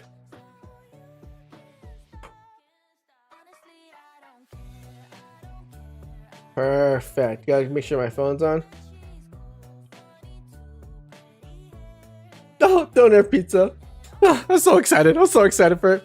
But yeah, when you can paint them whenever you'd like. I personally love to build them out first and then paint them afterwards. And one of my super hacks,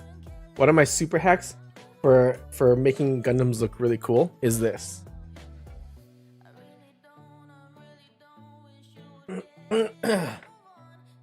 This is my builder's kit. You don't need to buy all this. You honestly don't. But wherever you buy your Gundams, ask and see if they have what's called a Gundam marker. Okay? These are like the hacks of this world. I love it so much. These are Gundam markers. Okay? I recommend you just getting this one. It's got a black lid, it's got a gray lid on it, but it's actually a black marker, but it's a super fine tip marker. Okay? And these will run you literally like $2, not even, maybe $1.50. But these Gundam markers are specifically made for Gundams. It'll say on there. It'll say Gundam marker. And there's like a variety of different ones, different colors, paint jobs and stuff. Just get the one black one for now, because that's all you'll really need. And here is the cool hack that I use for my builds. You can actually see it on the Barbatos right now. On Gundams themselves, you see the middle part right here? See this flat panel right here? And you see all those little lines. Oh my god, I can't believe that's not working. You see all those little lines? All the little detail lines? On this piece with my finger on it? That's all done with the marker. That's all done with the marker. So what you do, and this is the little trick. You fill in the lines with the marker, and it's okay if you get it messy. Like, you don't need to be perfect. I just kind of like quickly just go through all the lines and indents and stuff with the marker, and it looks horrible. But you get a little Q-tip, okay? Tiny little Q-tip, and if you have a girlfriend, a wife, or just like an extra little bit of isopropyl alcohol or rubbing alcohol, or even like anything that's like not the nail polish remover stuff, you can probably get it at a dollar store or whatever. You get a little bit on the Q-tip, and you just wipe off the excess. So all the stuff that's left inside the crevices, all the lines, like everything that's inside the deeper crevices, all the black stays there, but you clean it up and all that's left is just like clean panels with like super intense detailed lines. Like that's like the easiest way to add so much detail. And if you just do that, it's like the least messy. You don't need to deal with paints. Nothing's permanent. Like you will have such an amazing model, and it'll make all these things kind of like pop out too. Like if you notice on his arms here, you can barely even see it on camera, but he's got so much detail work all along his arms in here, right? That you would not be able to see it naturally with the naked eye. But when you have that detail work done in there, everything just pops. So that's like my ultimate hack for you guys.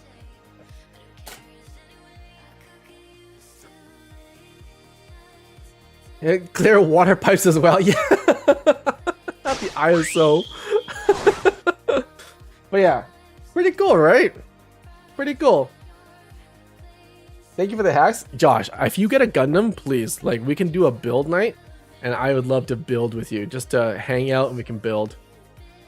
I love sharing experiences with people. All right, first things first, let's cut this guy out. So here is 17, A17 right here. So, oh, this is gonna be tricky. Basically, all you do is you get in there, nice and oh my god, why is my camera changing colors? Oh geez, it's all green. Hold on. Man, this is a crappy ass camera. Even Eevee's cameras are better than this.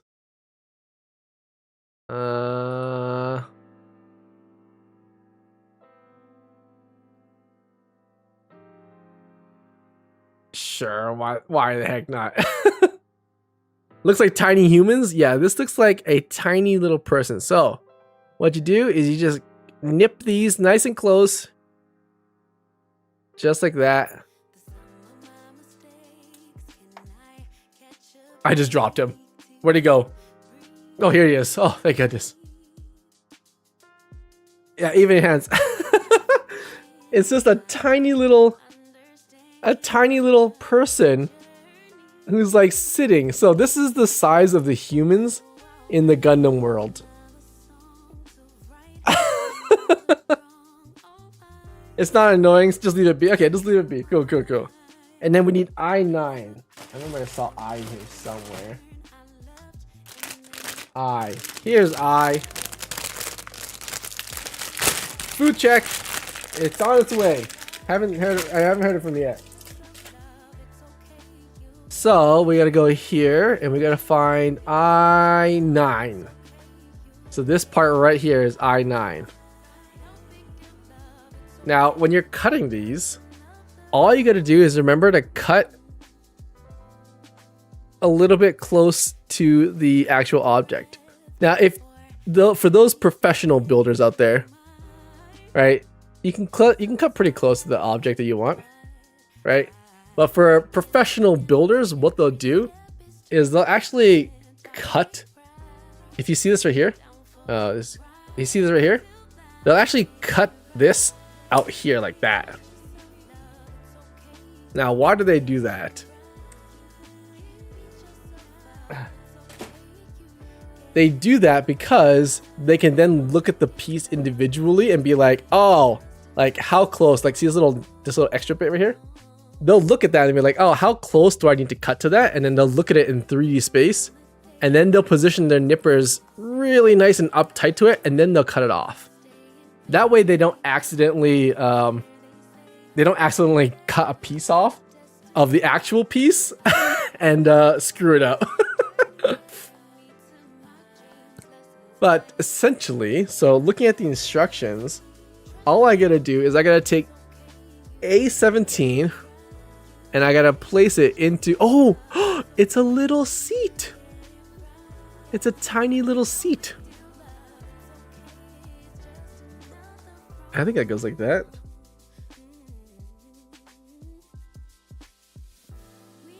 Oh God. Hold on. Hold on, my engineering hands need a little extra help.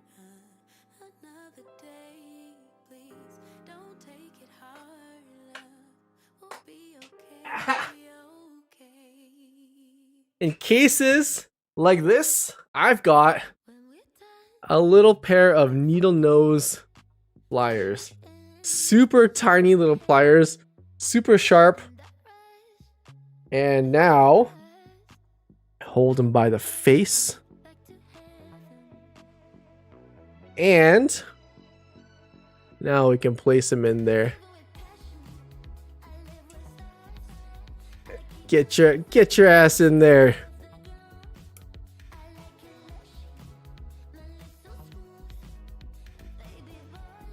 Oh God, 1 sec.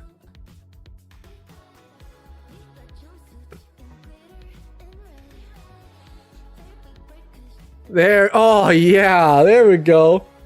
Now he's a little pilot. And some people go crazy and paint these guys. I don't paint these guys because, you know, lazy. But it's a little pilot sitting in there. First step done. What kit would you recommend to someone who's never built a kit? I recommend you watch a series, and the moment you tell yourself, oh, that looks really cool, then go buy that kit. And like I said, I remember I went a huge fan of this, but you know, build something that you really think is cool. And if you do that, you'll love it. And get an MG, so a master grade kit. You'll love it. It comes with so many little details that you can appreciate. Like this guy has freaking, oh my god, this guy has like, he's got legs and everything. Like they pop through in the bottom, so that's where we put the pedals and stuff. The kits have different ratings, don't they? Yes, they do. They have different ratings. So like a high grade kit, which is an HG, that's like the super standard kit. But I normally don't ever recommend those. I always recommend they go up to the next level, which is a master grade. But they have so much more detail. There's actually a level above a master grade, which is called a perfect grade. That's PG. Now the thing with the PG kit is they have triple the amount of parts. They're a little bit bigger, so they stand about a foot high. But they're not painted at all. So every piece on there has to be painted the appropriate color. You'll notice that the kit that I'm building right here, some of the plastic has been extruded in the correct color they need to be in the end. Which makes your life so much easier just to build and enjoy the Gundam right away. A perfect grade will cost you anywhere between $400 to $600 each kit. They're like the gold standard of people who are like top of the line trying to build something really extensive. I never recommend those for people because then people build them and then they get so distraught because they're like, I have to now spend the next month painting this thing, and it's like if I mess up, that's like $500. Yeah, that's like, it's a little bit too much. So MG is a nice the middle of the road. Yeah, MG is like one of those spots where you're like, when you build it, you get like the satisfaction of it. You get to like enjoy the entire process of it because it's way more intricate. It's like having like a really like cool 3D puzzle, and you get to really enjoy the end product because when you look at it, you're like, wow, it's like, that's really cool. HG is one of those things where you're like, you build it and then you could easily forget about it. So that's why I never recommend them. But for someone who's just like, if you're getting someone a gift, and if you're just like, oh, you know, like they've mentioned they like Gundam one time, and I want to get them something that's like affordable and not like crazy, I would get them a high grade. I would get them an HG version. But if it's for yourself or for someone who loves to like enjoy the little minor details, I would splurge and get them the MG. They'll 100% love it. All right, so step number 1 complete. Step number 2, J55, J55, and I10. Ooh, J55 and I10. Let's grab I10 first since we have it out here. So I10 is right here, this guy. So we're just gonna snip this off here, snip this off here. And it's such an enjoyable process. It's kind of like building Legos, you know? If you've ever built Legos before, it's kind of like, it's such an enjoyable process because you're building something just like out of pure joy. You know, there's no stress in it. You don't have to like be crazy perfect. You don't need to have anything that's gonna give you stress. And you can stop and start anytime, so it's really, what is it, J55. Okay, so we need J55. Down here, this guy. So this is the articulating shoulder, like part of the articulating shoulder. So this Gundam actually has 3 shoulders per side, and I'll show you how that works. It's what allows the unit to flex in a 3D space. So you have one joint that goes side to side like this, one joint that goes up and down like this, and another joint for it to extend and retract inwards like this. So you get 3 joints to every elbow, which is such like a cool way to build it, right?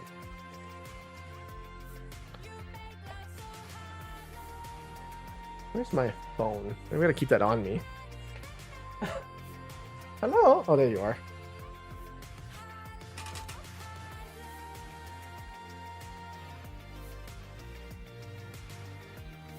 I've got your miniature stuff out. Oh, you're joining the build. Okay, so this is the first joint. It's just a simple left and right joint. Oh, so cool. Now, the cool thing about Gundams and just like model kits in general, they actually have very specific instructions. Now, the thing with the Japanese kit is it's all in Japanese. So you kind of have to use a little bit of Pictionary to figure out what the heck this means. So if I'm looking at the instructions, it says I gotta hold a piece like this, right, in a very specific orientation. And then I gotta place the joint where it folds inwards. Hold on. Hold on. Hey T Marshall, how's it going? Engineer. We have an incoming raid from Not Set. Welcome in 4 raiders. We are currently live on YouTube. Oh, that's a first. that's a huh.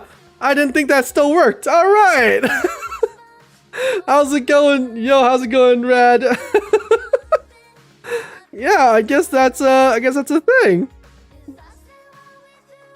How's it going? Thank you so much for the raid. Welcome in, raiders. Just so you guys know, I'm currently live on YouTube.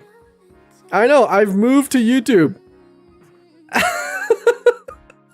We haven't slept in like 40 hours, but need some sleep. Yeah, go get some sleep, Rad. How's it going? Thank you so much for the raid.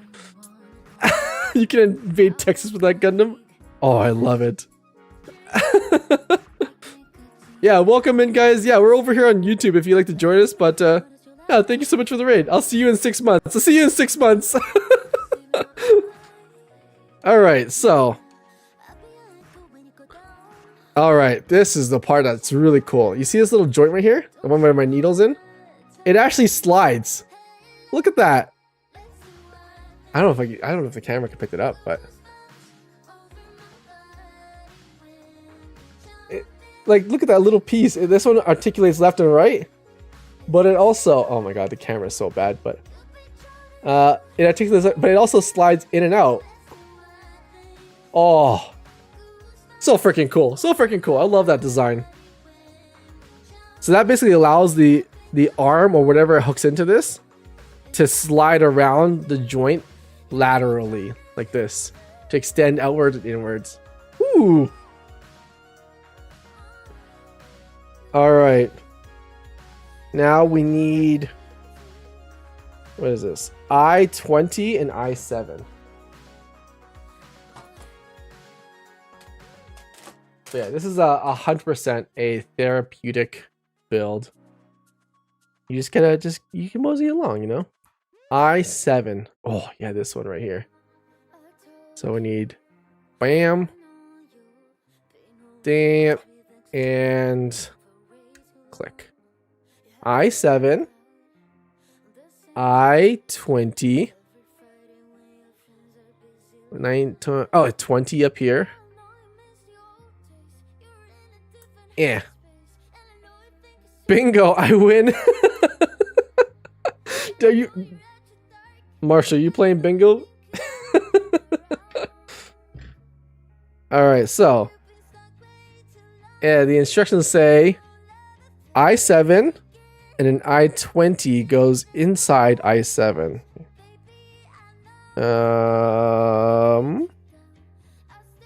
Is there a specific orientation? Nope. Okay, good. So this one snaps into that. Looks like some sort of like joint there. Okay, good. And then I-6 and I-5. Oh, I-6 and I-5. These two guys right here. All right. Perfect. You know what's been really funny? I've been seeing so many people play Power World lately.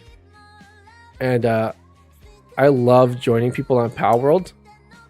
But I've also noticed that I'm incredibly cursed. We have so many Lego sets, Empire State Buildings. Oh my god, you're a Lego building family. I love it. Statue of Liberty, A-frame cabin, building the Back to the Future DeLorean, Thanos glove bonsai tree, so many. Have you ever built a Lego flower? Those are like the new trend right now. We got you, buddy. I'll help you survive more. Thank you. All right, so looking at the instructions, it looks like this piece here connects into this joint here. hold on. IT.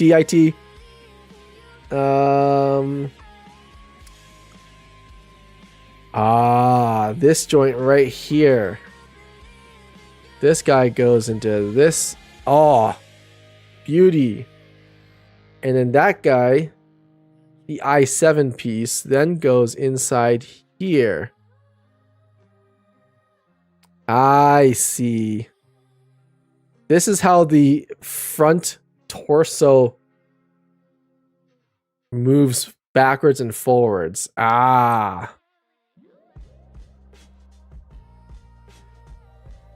Bentissimo. Okay, so that guy goes in here. Huh. I'm kind of surprised that the raid system still works. I haven't fixed that in so long. In fact, I don't remember fixing it at all. And sometime maybe good, sometime maybe shit. This is one of those moments where I was like, that actually worked. Oh yeah, okay, I see. So this is the front torso. So if you're looking straight at the torso, this is what it looks like. But right here, this allows the front torso to bend back. So you can think of oh, look at that. The double articulation. So this part right here slides forward, right? So it pivots near the front of the rib cage, and then this one pivots in the center of the core.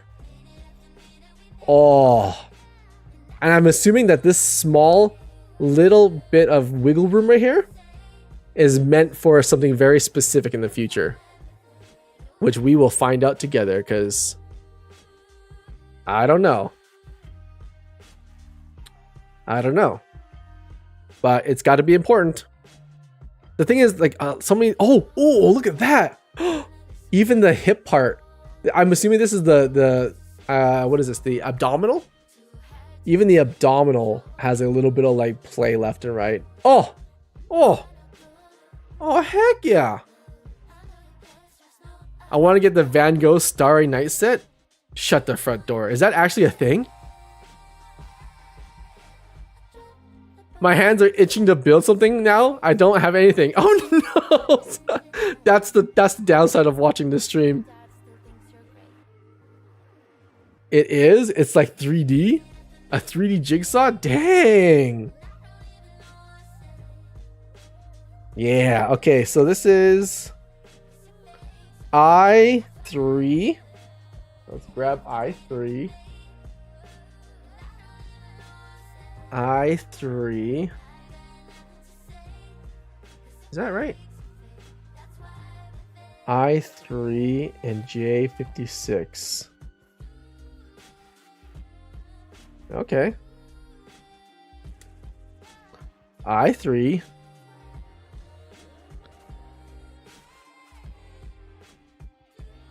I3.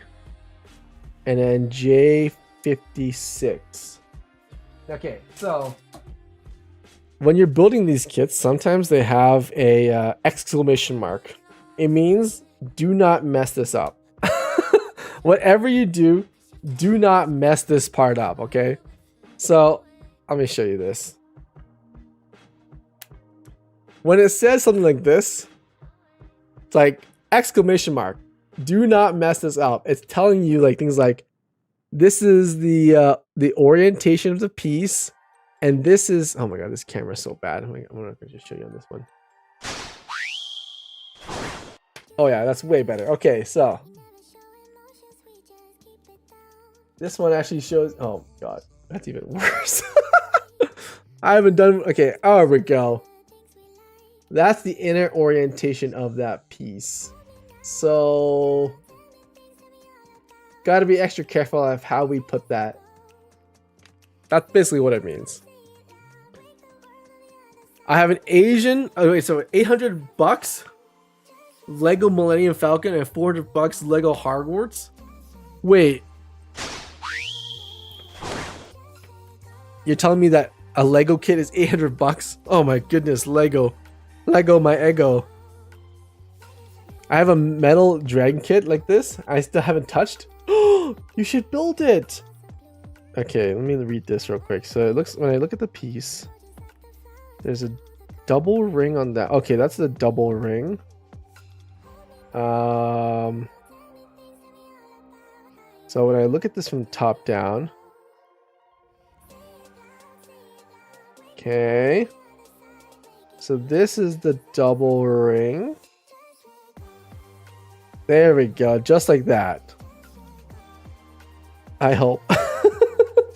There have been times where I've put these things together, guys, and even I have messed up how they go together, and I've had to take them apart. Oh, yo, that's sick.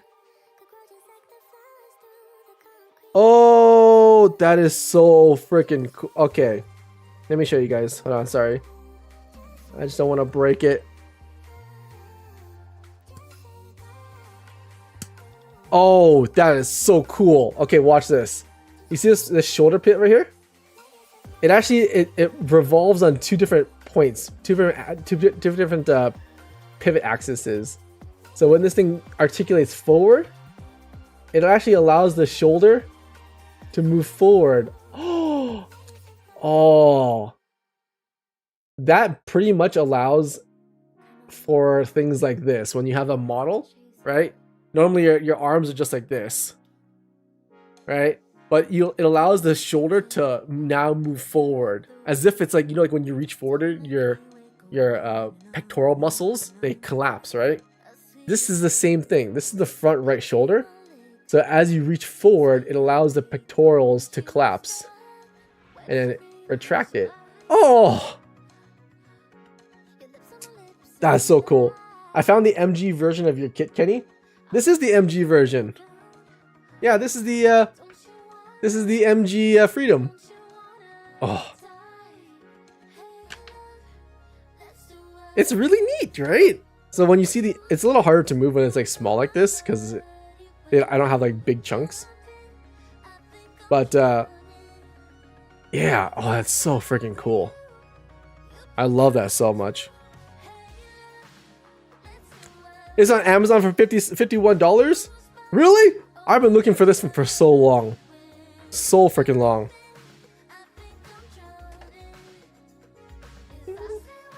IJ. What is it again? Oh yeah, J56. When can we build a life-size Gundam? Though it's V2? Ah. Okay, so this is the weird part about me. When I pick Gundams or pick models to build, I pick them based on memories. So when I have like a very specific memory about one, that's the model that I build. So it's never been about having the latest and greatest models. It's about picking models that I'm like, oh, I remember that scene from the anime, or I remember something, right? And that's the model I go with because I think that's the coolest one. When it triggers a memory for you where you relive a part of your childhood or like a scene or something that's really inspiring to you, that's when you're like, okay, that was the right build. The V2 version I do have. So I do have the Gundam Strike Freedom burst mode. I do have that. It's already built. But I wanted the original. Let me see here. Link sharing. Where is link sharing? Where is link sharing? Where did you send that link? In link sharing. Where is link sharing? Sharing. Link sharing. There it is. Dun, dun, dun.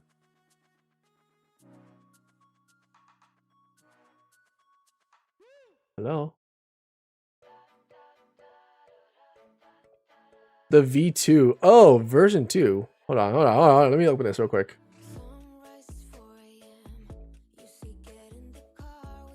Okay, my links don't want to work. No worries. 1 second. I just want to take a look at this. This is important to me.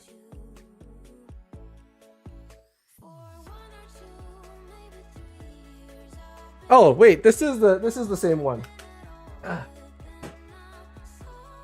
It's the same one. The V2, the same one. I got it. Yeah.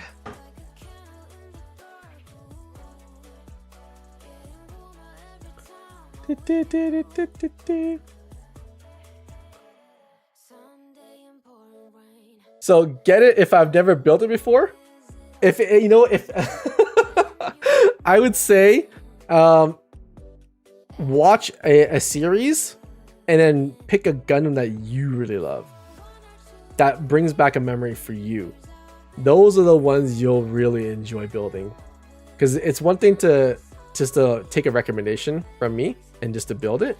But if it's something that's like, if it's a kit that you really, really love and it brings back memories of like a certain scene or whatever, or a certain feeling, then go for it. But you're looking at the right level of kit. So you're looking at an MG, or so a master grade. So you are looking at the right like quality, but you just gotta pick the unit that really resonates with you now. Like, is this good starter kit? I've watched some Netflix ones. Which ones have you watched? And which ones do you remember? You're like, that's really cool. Because honestly, any kit that you buy is gonna be great. You know, the Devil Gundam, Marshall.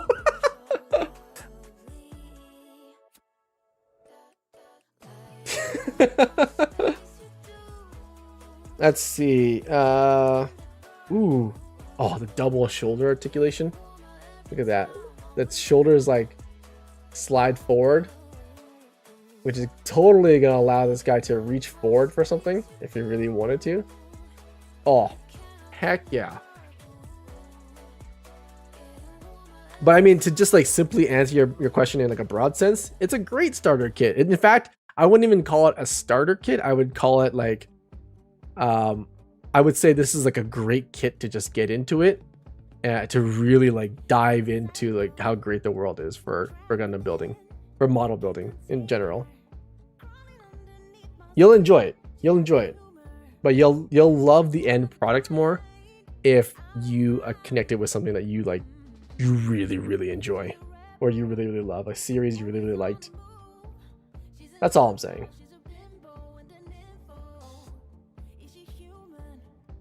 Oh wait, we gotta make sure we connect these guys properly. Whoopsies. Oh, one sec. I gotta snap these guys in. Food check. It's Monday, so these guys are gonna be open. The last treat stream didn't come through because apparently they opened at 3 o'clock and was ordered at 2:30. So it's like they're like, okay, well, see you later, suckers. They refunded Josh, which is good, but it's just one of those moments I was like, oh, I didn't even know. Who opens at 3 o'clock? There we go. Dun, dun, dun, dun. Gotta make sure that this guy is. Hey, you gotta be careful here. Sometimes models can be tricky, but you don't want to break anything. It's all plastic, right? So I just gotta be extra careful. All right, this one needs a little extra persuasion. Hold on.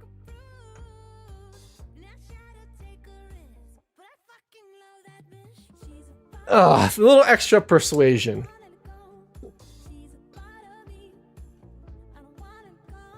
There we go. That's all it needed. A little extra persuasion. Yeah. But yeah, Advanced Tech. Which ones have you seen? If you can tell me that, then I can recommend certain ones for you. Hey, Mr. Taka, how's it going? Oh, yes. Beautiful, beautiful. Oh my goodness. We're almost done with the front torso. E110. Ooh, we're tapping into the E1s. Ooh, E1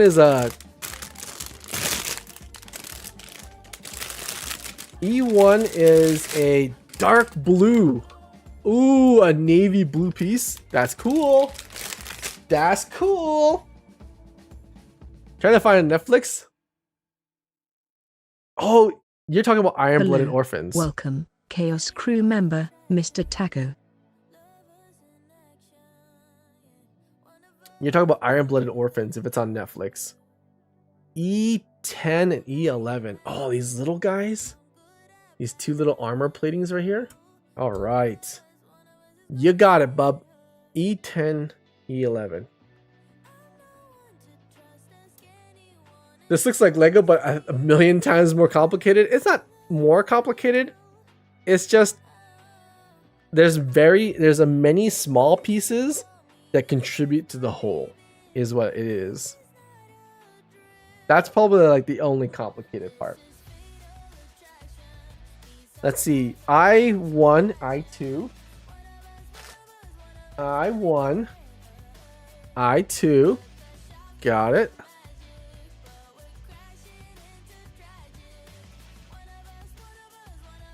In all honesty, I really like physically building things.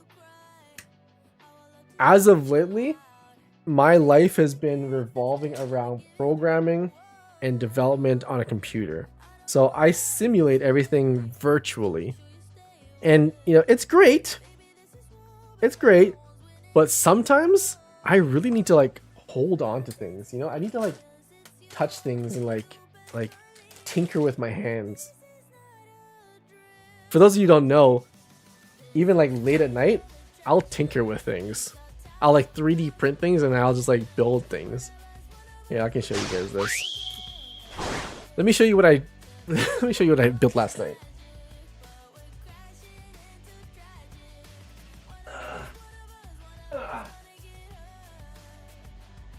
So, this is my garbage can.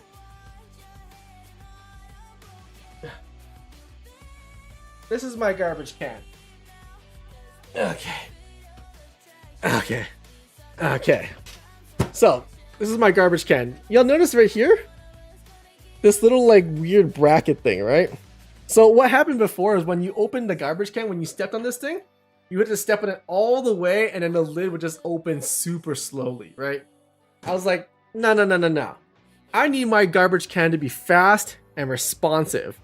So I measured it with calipers and I printed out this little plastic spacer, if you will, for the bottom bar. It basically just, what it does is it just extends the well, it limits the range of motion for the pedal, which reduces the play in the mechanism to open it. So now when I touch it with my finger, it opens super fast. Yeah, literally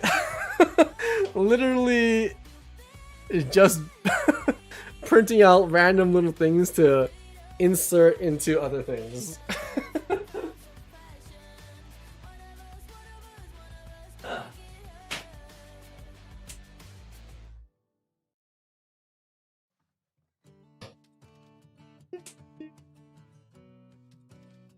But yeah, that's what I do late at night. I just tinker. Like I have to like tinker with things. I don't know if you guys ever get that too, but like sometimes you just get antsy, you know? You just get like, you need to do something. That's what I feel like anyways. Okay, so this guy,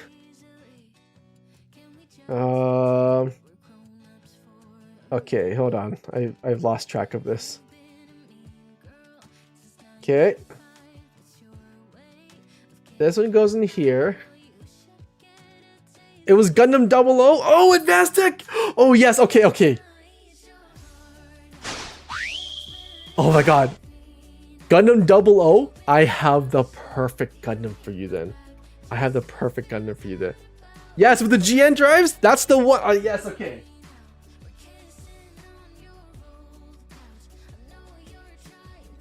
Hold on, I'm just grabbing it from the case.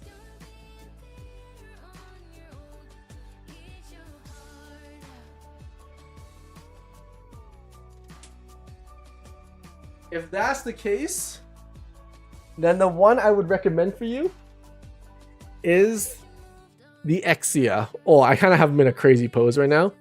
But this is the Exia from Gundam 00. So freaking cool. He's a really cool Gundam. This is him like doing a backflip with his giant sword. You know, that's, oh my god. But if you really want to go a little bit extra, because the Exia is one of my favorites. He's just like straightforward, super simple, but also just like such clean lines. Even like, look at this. You see his like the banding on his arms? These are actually made out of silicone. So they're actually like flexible and bendy. That's how like the data gets transferred from like the individual parts in the series. So all these are all like silicone. So it's such a cool, interesting, and actually the inside of all these like little orbs in here, if you shine a light on them, they're green, just like the GN drives. Really cool. Now, if you want to go one step further on that,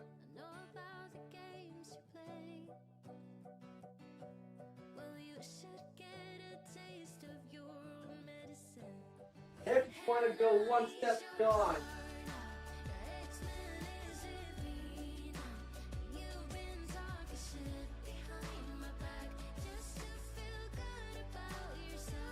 Okay, if you want to go one step beyond, and I have both here. So I've got the regular Exia. This guy needs to be posed up still and finished up. But this is the Exia double drive. So he's got the two drive version. I think this is from season 2. But he's got the double GN drives. But But this is the Exia Gundam 00 7 Sword series. He's super cool. So he basically has like his regular GN blades, but he got the double drives and he's got 7 swords. So he's got the 7 sword kit with him. It's just so cool. And his swords are like all like, they're like huge, and they all have like these energy bits on them. So they have like the green energy bits on them. You can see it through my finger there. The transparent plastic. Yeah, it's really cool. So if you're looking for like the Exia itself, because you think that one looks really cool, totally go for it. I have one too. Awesome build, super freaking cool. If you want to go the next level up from that, and you want like your weapons to look different or a little more unique, whatever, get the Gundam 00 Exia 7 swords. Either one you will love.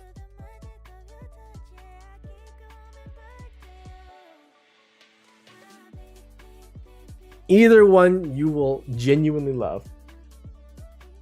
That's the no, not the Quanti. Let me just link you. Let me link you, yeah? Let me link you. Oh my god, I just dropped all the pieces. No! Oh god. Oh god, I got distracted. Okay. Let me link you. Let me link you.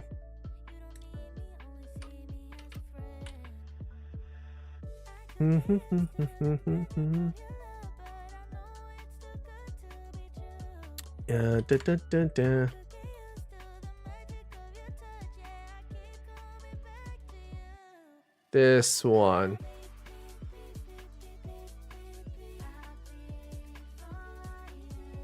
The box will look like this. Let me just sing it. I'll send it to you. I'll send it to you in the link sharing.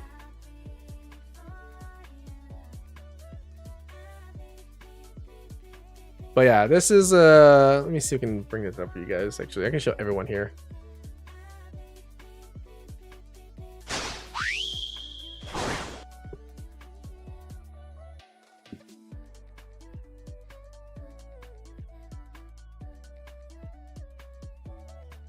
Yeah, this is the one. Oh my god, he looks so cool. This is the 00 Gundam 7 swords. Yeah, he pretty much is like the level up from that, but he's got like so many more like weapons and stuff. So he's got shoulder blades that are really big and cool. He's even got like those little like daggers that he goes with him. But yeah, oh my god, like look at, let me open this new tab. Oh, when he has all his weapons and stuff attached to him, he just looks like a unit. Oh, he looks like an absolute unit. But this is the 7 sword series. Yeah, if you want like the Exia though, oh my god, I love my Exia so much. Let me see, Exia MG. The Exia just it's such a clean Gundam. He's badass. Oh, let me see if I can open this. Oh, when you paint him up, because my Exia is not painted yet, but when you paint them up, like look at the level of just like detail in this freaking Gundam. Oh, it's just like clean lines. Like everything looks so like sleek and slender, but the sword, the giant sword on his right arm, just it folds out. Oh, chef's kiss. What a seriously cool design. Oh, I think pizza's here.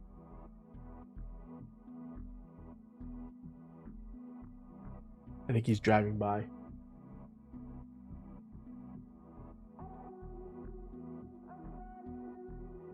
All right. I shared a kit I found on Amazon. Okay, let me take a quick peek. Let me take a quick peek. That's the one.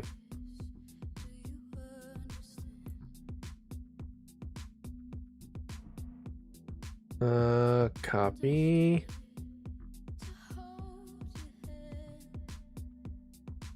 Yeah, 7 swords. Yep, that is a wonderful Gundam model to get into if that's like your first one.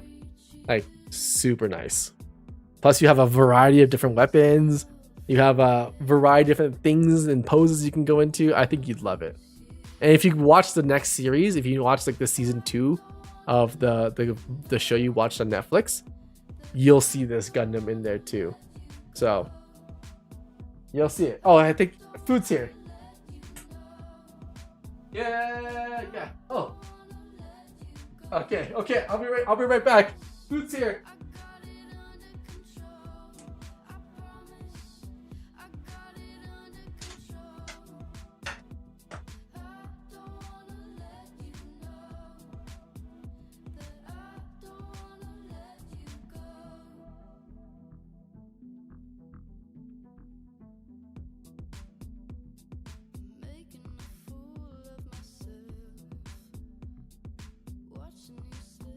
Oh yeah.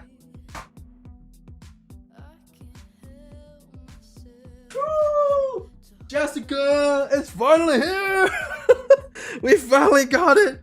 Redemption. The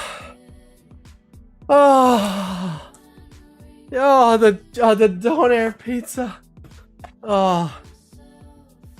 You know what? Let me use a top-down camera for this moment here. Oh, Jessica, thank you so. Oh wait, that's such a gross camera color. Ugh.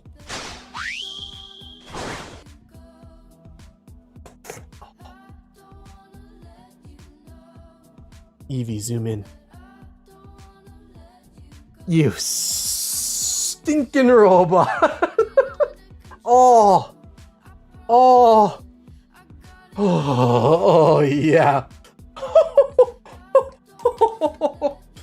Oh, Jessica, thank you so much, Jessica. We didn't have to, but we're gonna eat in just a second here. Oh, that's so good. Okay. Finally, it's here. Oh yeah. Oh. All right, let me put together this shoulder piece, and then that way I don't lose these parts.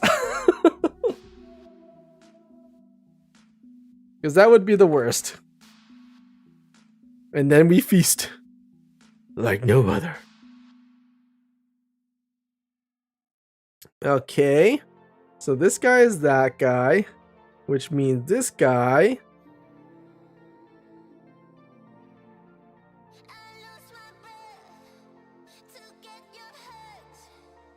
This guy goes here. Okay, sorry, I gotta just translate Japanese to my brain.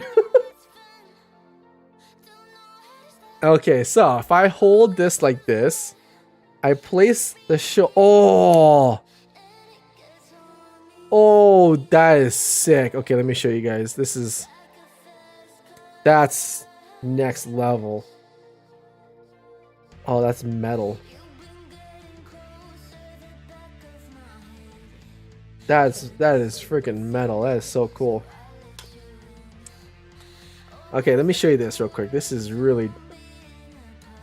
what I'm talking about. Okay, so if you notice, this is the front of the chest piece, right? Look at this. These are the shoulder joints. So the shoulder allows it to articulate forward and backwards, like this one, right? This is going to be a ball joint, so it's going to allow it to articulate left and right. But this goes backwards and forward. But let's just say this is the maximum. Oh, I can't really see it in there. Let's just say this is the maximum range of a normal piece, right? So this is as far as the front shoulder can go, right? But if I go like this and I let the shoulder articulate forward, this little shoulder piece articulate forward, it can actually stretch out the front shoulder just a little bit. Oh, that gives that makes that you think that's such a small little detail, but that tiny little bit of detail makes the difference. See, look, I can show you the difference like this even better. So this is without the front shoulder movement. Sorry, this is without the front shoulder movement, and this is with the front shoulder movement. Look how much more that piece, that arm can now reach. And it's so much more natural in terms of like how like something would move in real life, right? Because we're not just like this, we're not just super static, but we have like extended articulation of our shoulders as we move the upper torso. We bend and flex, right? So the same thing happens with these units. That's cool. I love that so much. The other one I really liked from the series is the Thrones Y. Oh my god, yes, okay, if you really like the Thrones Y, oh my god, hold on. I think there's a Thrones Y MG. Hold on. I think they made it into an MG. Or is it only the HG? Hold on. Let me see. I think he only comes in the HG version. I think he only comes in the HG version. Darn. The Zwei would be really cool. The orange guys with the fangs. I think he only comes in the HG. I wouldn't recommend it. Because something like that, with so much like detail work, I think he'll only shine if he was an MG. But pretty darn cool though. The Zwei was cool.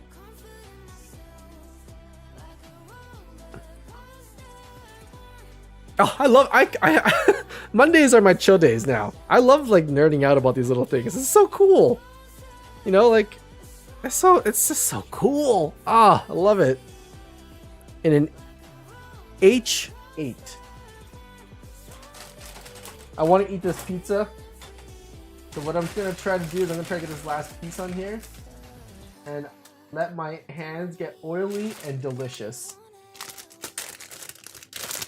Oily and delicious. Wow, look at this. Look at this piece right here.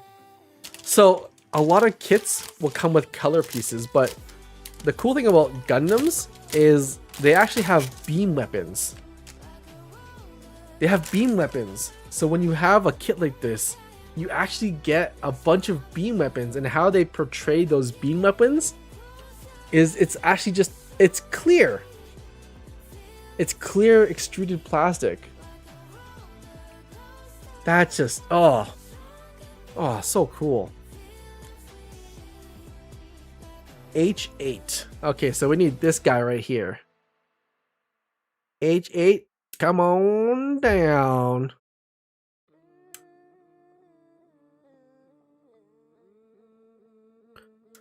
Oh, perfect. So this is going to be the first colored piece we have, isn't it? Let me see. How does this guy go on? Oh, this is to cover the rib cage. Oh. Oh. Yeah. Okay. Our first blue piece in there. That's so cool. And if you see it here? See in the back here? Let's see if we can catch the light just right. It's hard to catch in the light, but oh, there it is. There it is.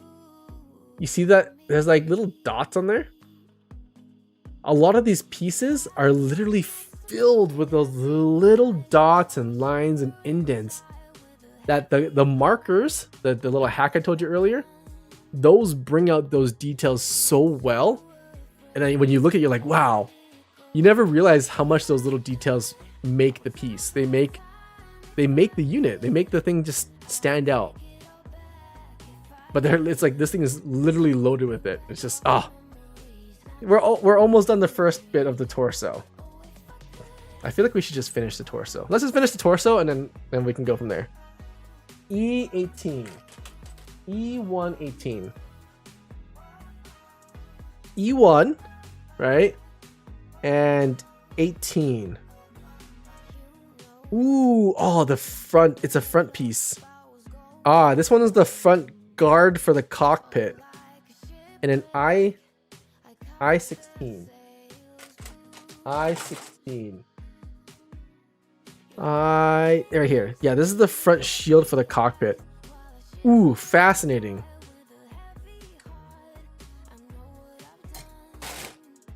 So, this is the front guard for the cockpit. So this is the cockpit in the front chest here. And then this little silver bit fits right onto those 3 holes right there. Oh, just like that. So he's got like a little like metal guard sheet over the front cockpit area, and then this guy clips onto the front here, just like so. Can I just line them up a little bit? Oh, beauty. That little front guard there, that's where the that's not the cockpit guard, that's the abdominal guard. That's the abdominal guard. F110. Hello, welcome, Chaos crew member, Wild Randomness. Hey, Wild. F110. F1. F1.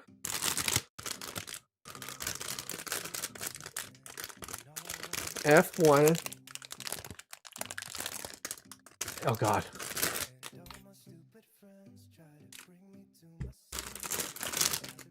F1. Oh.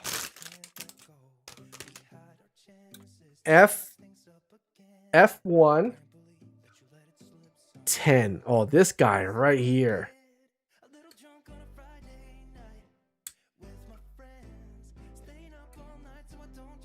Beautiful.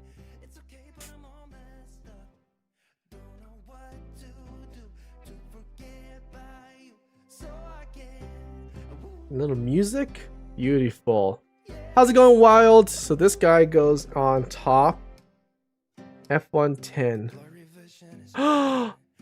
This guy is the guard for the upper guard for the cockpit. So the collar for the cockpit, this guy guards that. Oh. Ooh. That covers the top of the cockpit there. That is so nice. The pilot's just inside there. You can see his little white face. Ooh. The fact that I was watching a VOD the other day, I saw Lynn say, "Oh no," the first thing it says, "Oh no." not the double oh no's. I missed building something like this. Really? You've built these before? Last thing my dad and I built was the Liger Zero from Zoids. Which Liger Zero?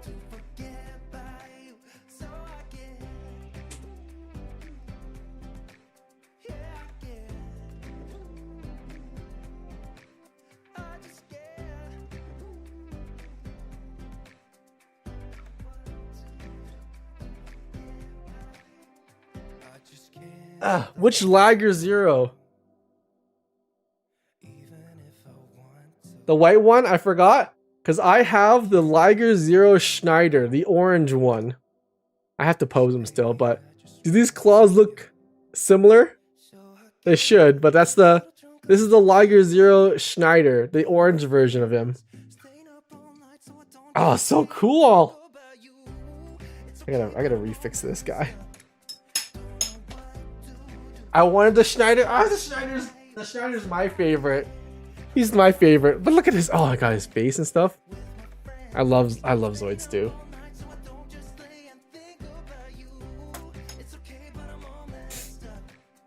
The Schneider, yeah, the Schneider. Oh, the Schneider's so cool. It's my favorite.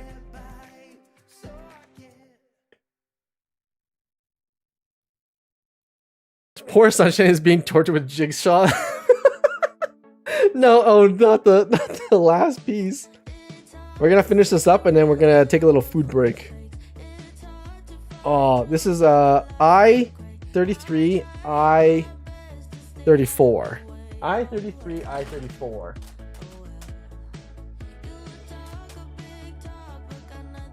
And then, because I don't want to get this greasy with my pizza hands. I-33, I-34. Got it. These two right here. Bam. Bam. Bam.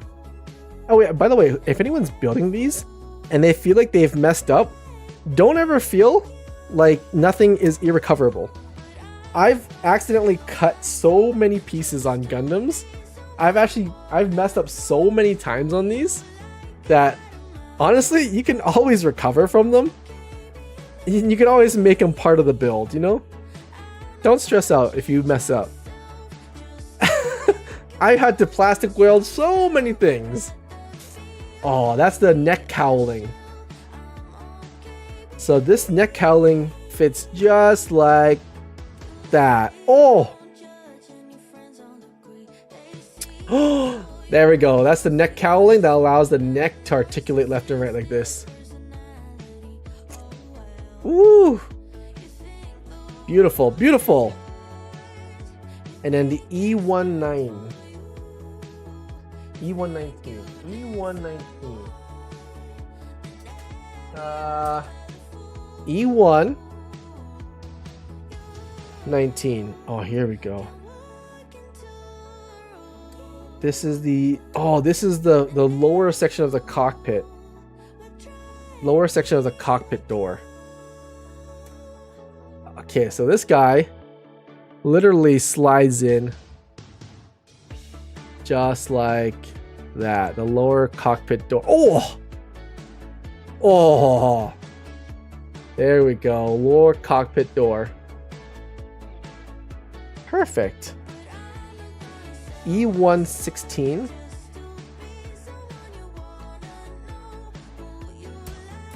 E116 and 15. All right. Cut those two guys out.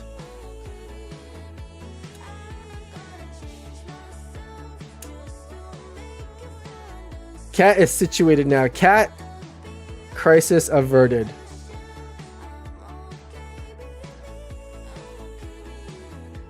What is that?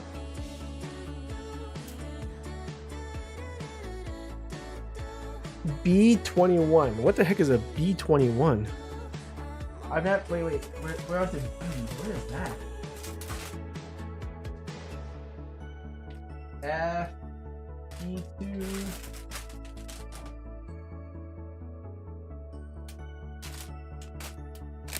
Is this a B? Or is that a 13? I think it's a B. B21. Whoa, this is the first time we had to crack into B's. Okay. B21. Oh, look at that. It's the tiniest of pieces. What is that? It's the tiniest of pieces. Oh, wow. Hold on. Extra careful here. Oh, that's the shoulder mounted gun. You're kidding me. That is teeny. I would lose that. I would lose that so fast. Wow. Whoa. Guys, look how tiny this is. That's it. These are the those are the tiny shoulder mounted. Oh, if you look at this piece carefully, you'll see that there's a little hole right there. See that hole? This is the shoulder pectoral plates, and that little gun goes in that little hole. Oh my lord.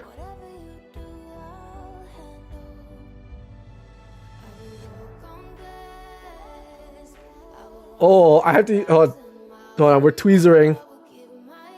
Hold your breath.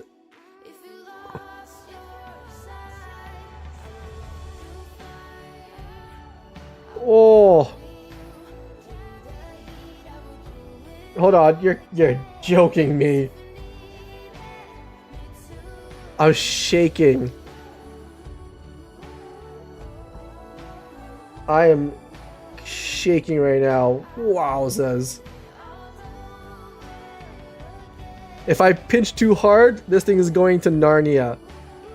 And it will never be found again. This thing is going straight to Never Everland.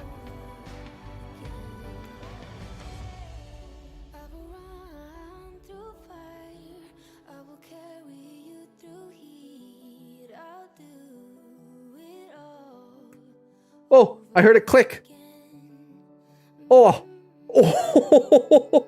Are you kidding me?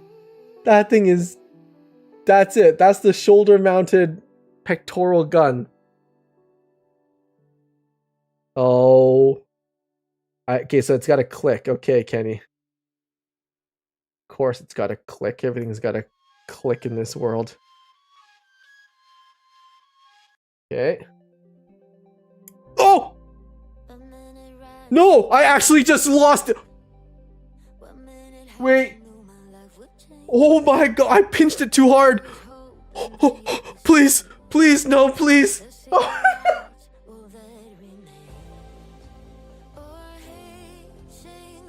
I didn't hear it fall. I didn't. I had. Shit! Oh shit! It went over my left shoulder. Oh no! Please, please, please! It's so small. It didn't land on me, did it? Oh no!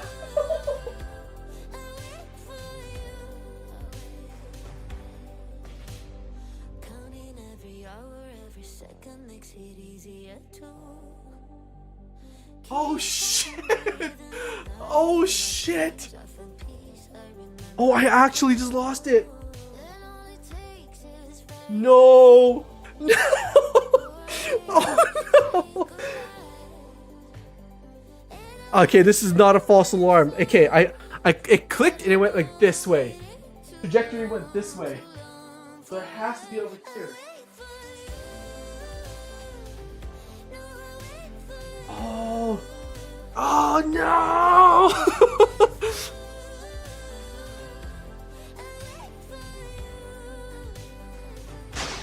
Oh my!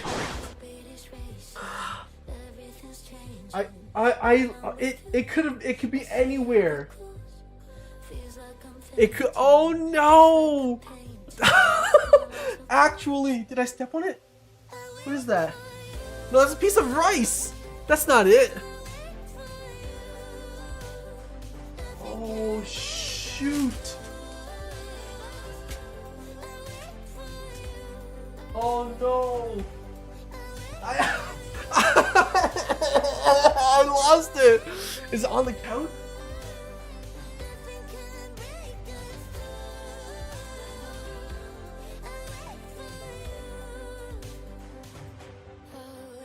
Oh! No, that's a sesame seed! I thought this was, it's a sesame seed! But it's the same size as a sesame seed! You gotta be shitting me! You gotta be joking me! Guys, I'm...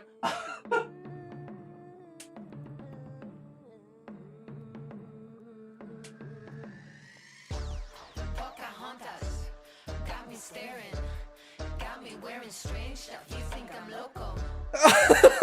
I actually okay, this is a piece of rice. This is a piece of rice I found. This is what I still have. They're the same size. So, okay, someone look at the replay. Someone look at the replay, please. Oh. Oh, this is the worst nightmare. This is the worst.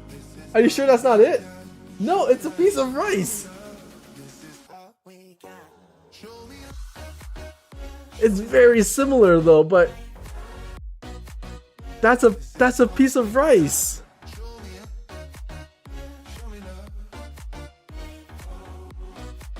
You have gotta be joking.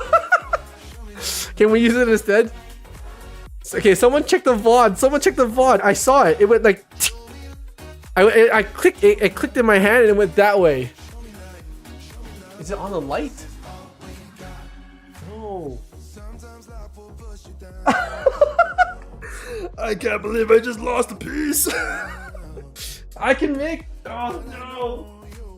Did it land the pizza?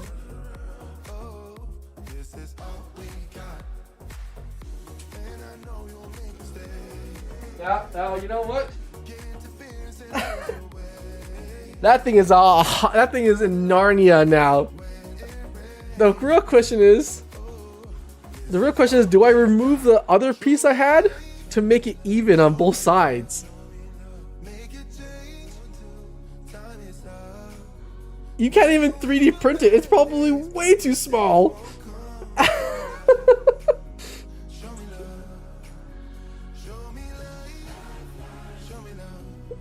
Check your keyboard. No, I felt it. I felt it go like sing. Did you glue a piece of rice instead?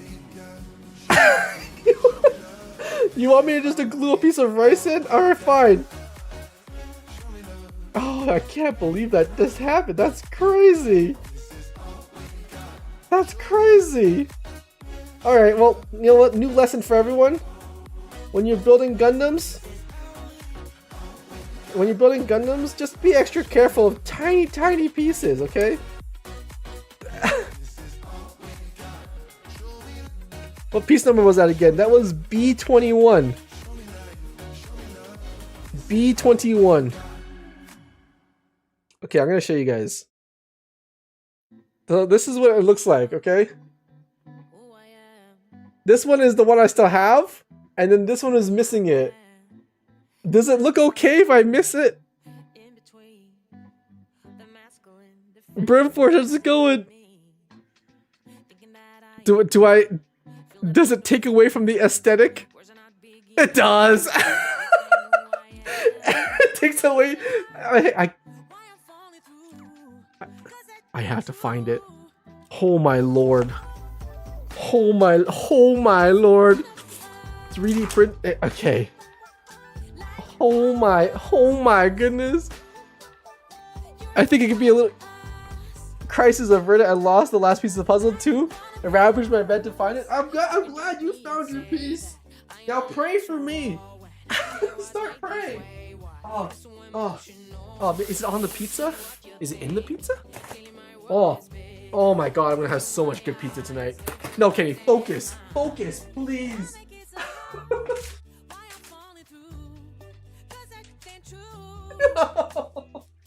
No, is it Ollie? Ollie, have it? No? Did I step on it? Where?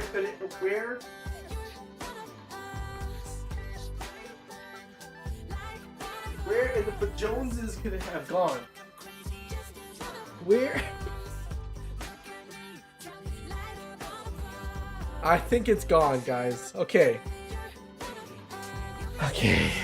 Kenny.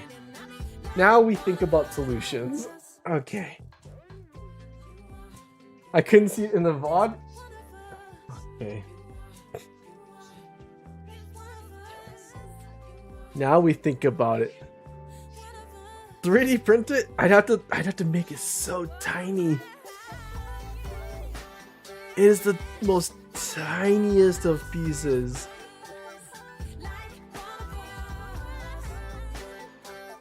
Again, you build robot. I know, but it's okay. I could do it.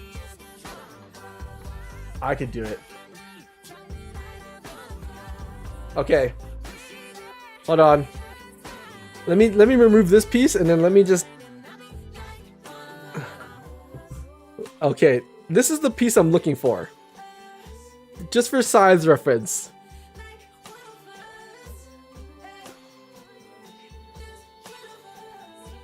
Man, this YouTube stream is making me crazy. No one chatting here. Yeah, we're on YouTube. Brimforge.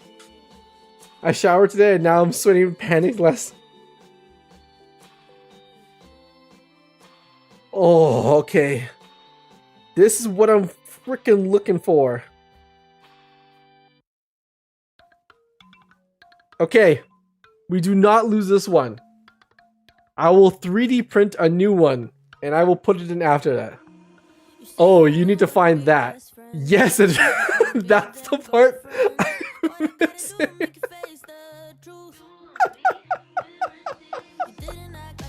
It's not in the plant, is it? I hope not. It looks like it's a chest. There's a chest attachment. I found a 3D model. Send it to me, please. Send me a 3D model of it. I will print it out immediately. Build inside the safety bag. Just give me a capsule. Okay, well, you know what? It doesn't look half bad without it, but it's definitely missing that tiny aesthetic. You know what I mean? E117. We're almost there. E117.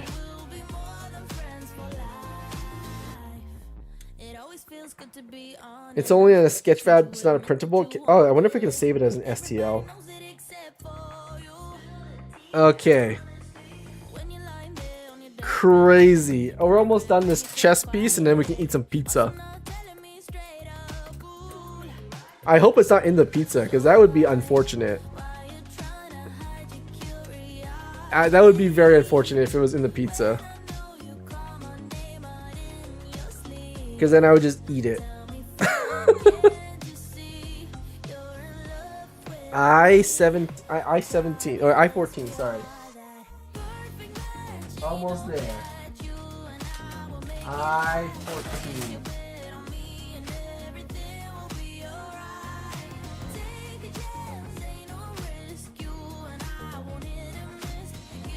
I-14. What's it gonna be? You gotta give me something. What's it gonna be? Can you cut a piece of plastic to be the same size? I think I might try that. It's so tiny. I think I might just try to cut some plastic into that size. How would they know? Right? How would they know? How would they know? F1 13 12. Okay.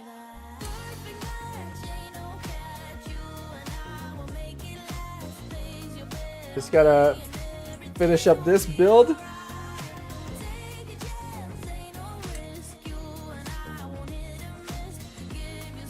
It looks like it's under something, so yeah, it's a it's most definitely in another universe right now. So let's see. E17 attaches onto A32. Ooh, a red piece with, oh, I know what this is. And then, oh, that's freaking sick. Oh,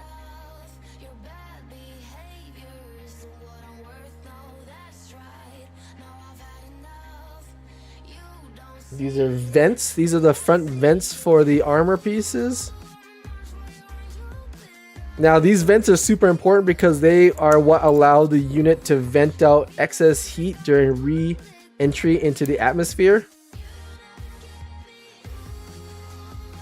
So super importanto.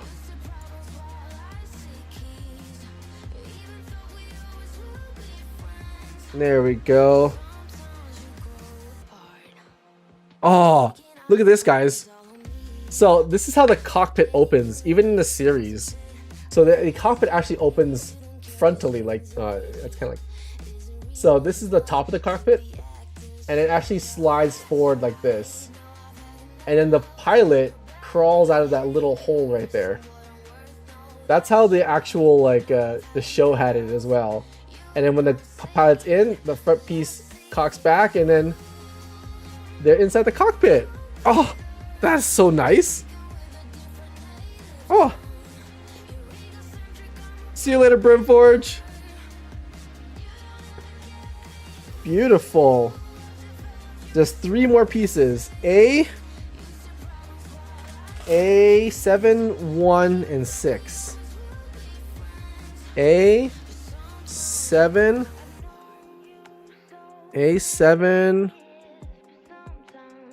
1, and 6. That's 7. There we go.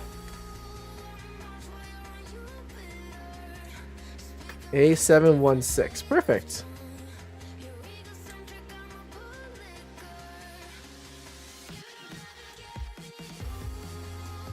Almost there.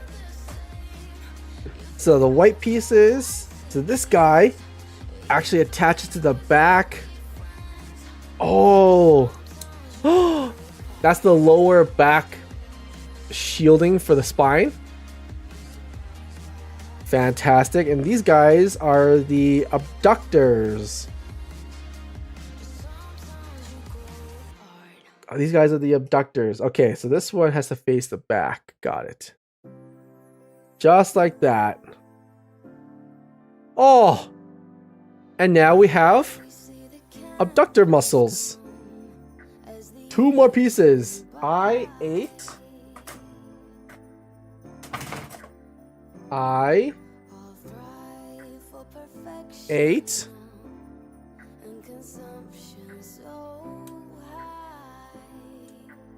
And E114. E114. Oh, this big boy here.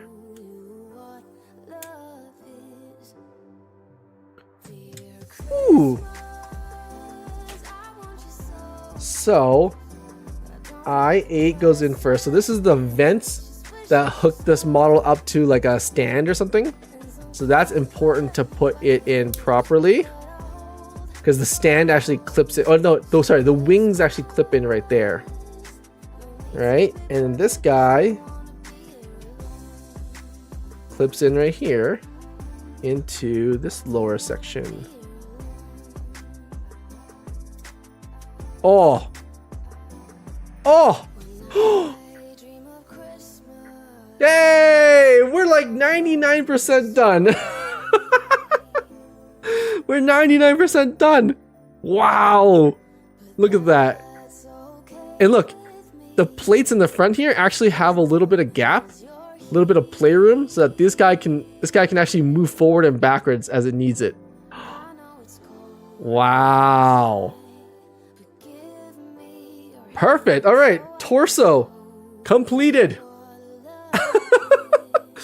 Oh, mostly. I can't believe we lost those guns though. We got a I can't believe we lost those guns. They're totally gone. But that's okay. 99%. And here's what I would do. See, here's my game plan. So I just took out the front vent here, but inside the inner vent, what I end up doing is I might just like grab like a silver Sharpie and paint the inner vent silver, so that when you look through the grates on the front chest, it actually looks like there's like silver in the vents. I think that looked really cool. Okay, guys. Woo, break. Oh my god, my sweat stains. Oh god. Anyways, that is gonna be it for today's stream, guys. I'm actually gonna go hang out in the Discord. So if anyone would like to hang out, play some Power World with me in the Discord, I would love to join you guys for some Power World. I'm gonna be eating pizza in the Discord. You know what?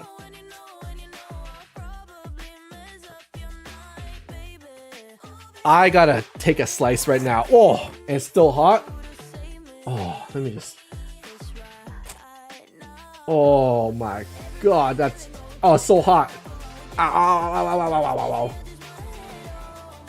Oh, that's. Oh, that's. Oh. Oh.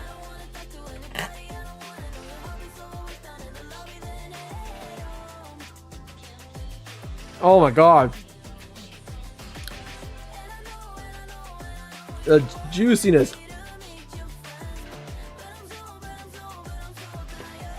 Mmm. Wow. Mmm.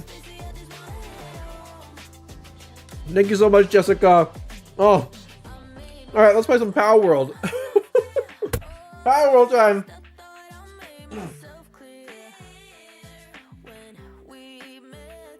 What's the extra sauce?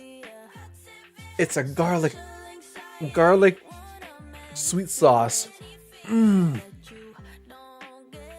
Oh, You know what? Just for you. Hold on. Just for you, I'm gonna dip it. I'm gonna take a super dip.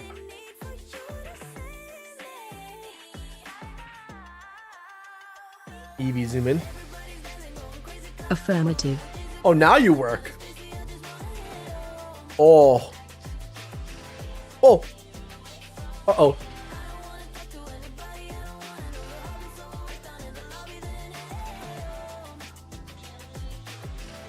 Wow. That was so good. Evie, zoom out. Okay, thanks, Evie. Just and I are fasting right now? We're living through you? Oh, you're living through me? Let me live the best life I can. Thank you so much, Jessica. Evie, zoom out. Evie, zoom out. Affirmative. Thank you, Evie. Anyways, guys, I'm going to be hanging out in the Discord. We're going to be playing some Pal World together. If you'd like to join me, feel free to join me. But yeah, thank you so much for joining me today. I hope you guys had fun with Mecha Mondays. I hope you guys learned something new. If you have questions about what Gundams to get or whatever you want, feel free to message me. Feel free to ask me. I'm an open book. I'd love to answer any of your questions. My hands are a little bit pizza-y, but that's just... Oh, perfect. Perfect. I haven't eaten the plastic pieces yet, but let's hope that is not the case. But anyways, that is going to be it for today's stream, guys. I hope you guys had a lovely Monday. I hope you guys had a wicked day. I look forward to playing Power World with you guys on the community Discord Power World server. If you would like to join, feel free to join in the Discord below. And yeah, it's going to be a great time.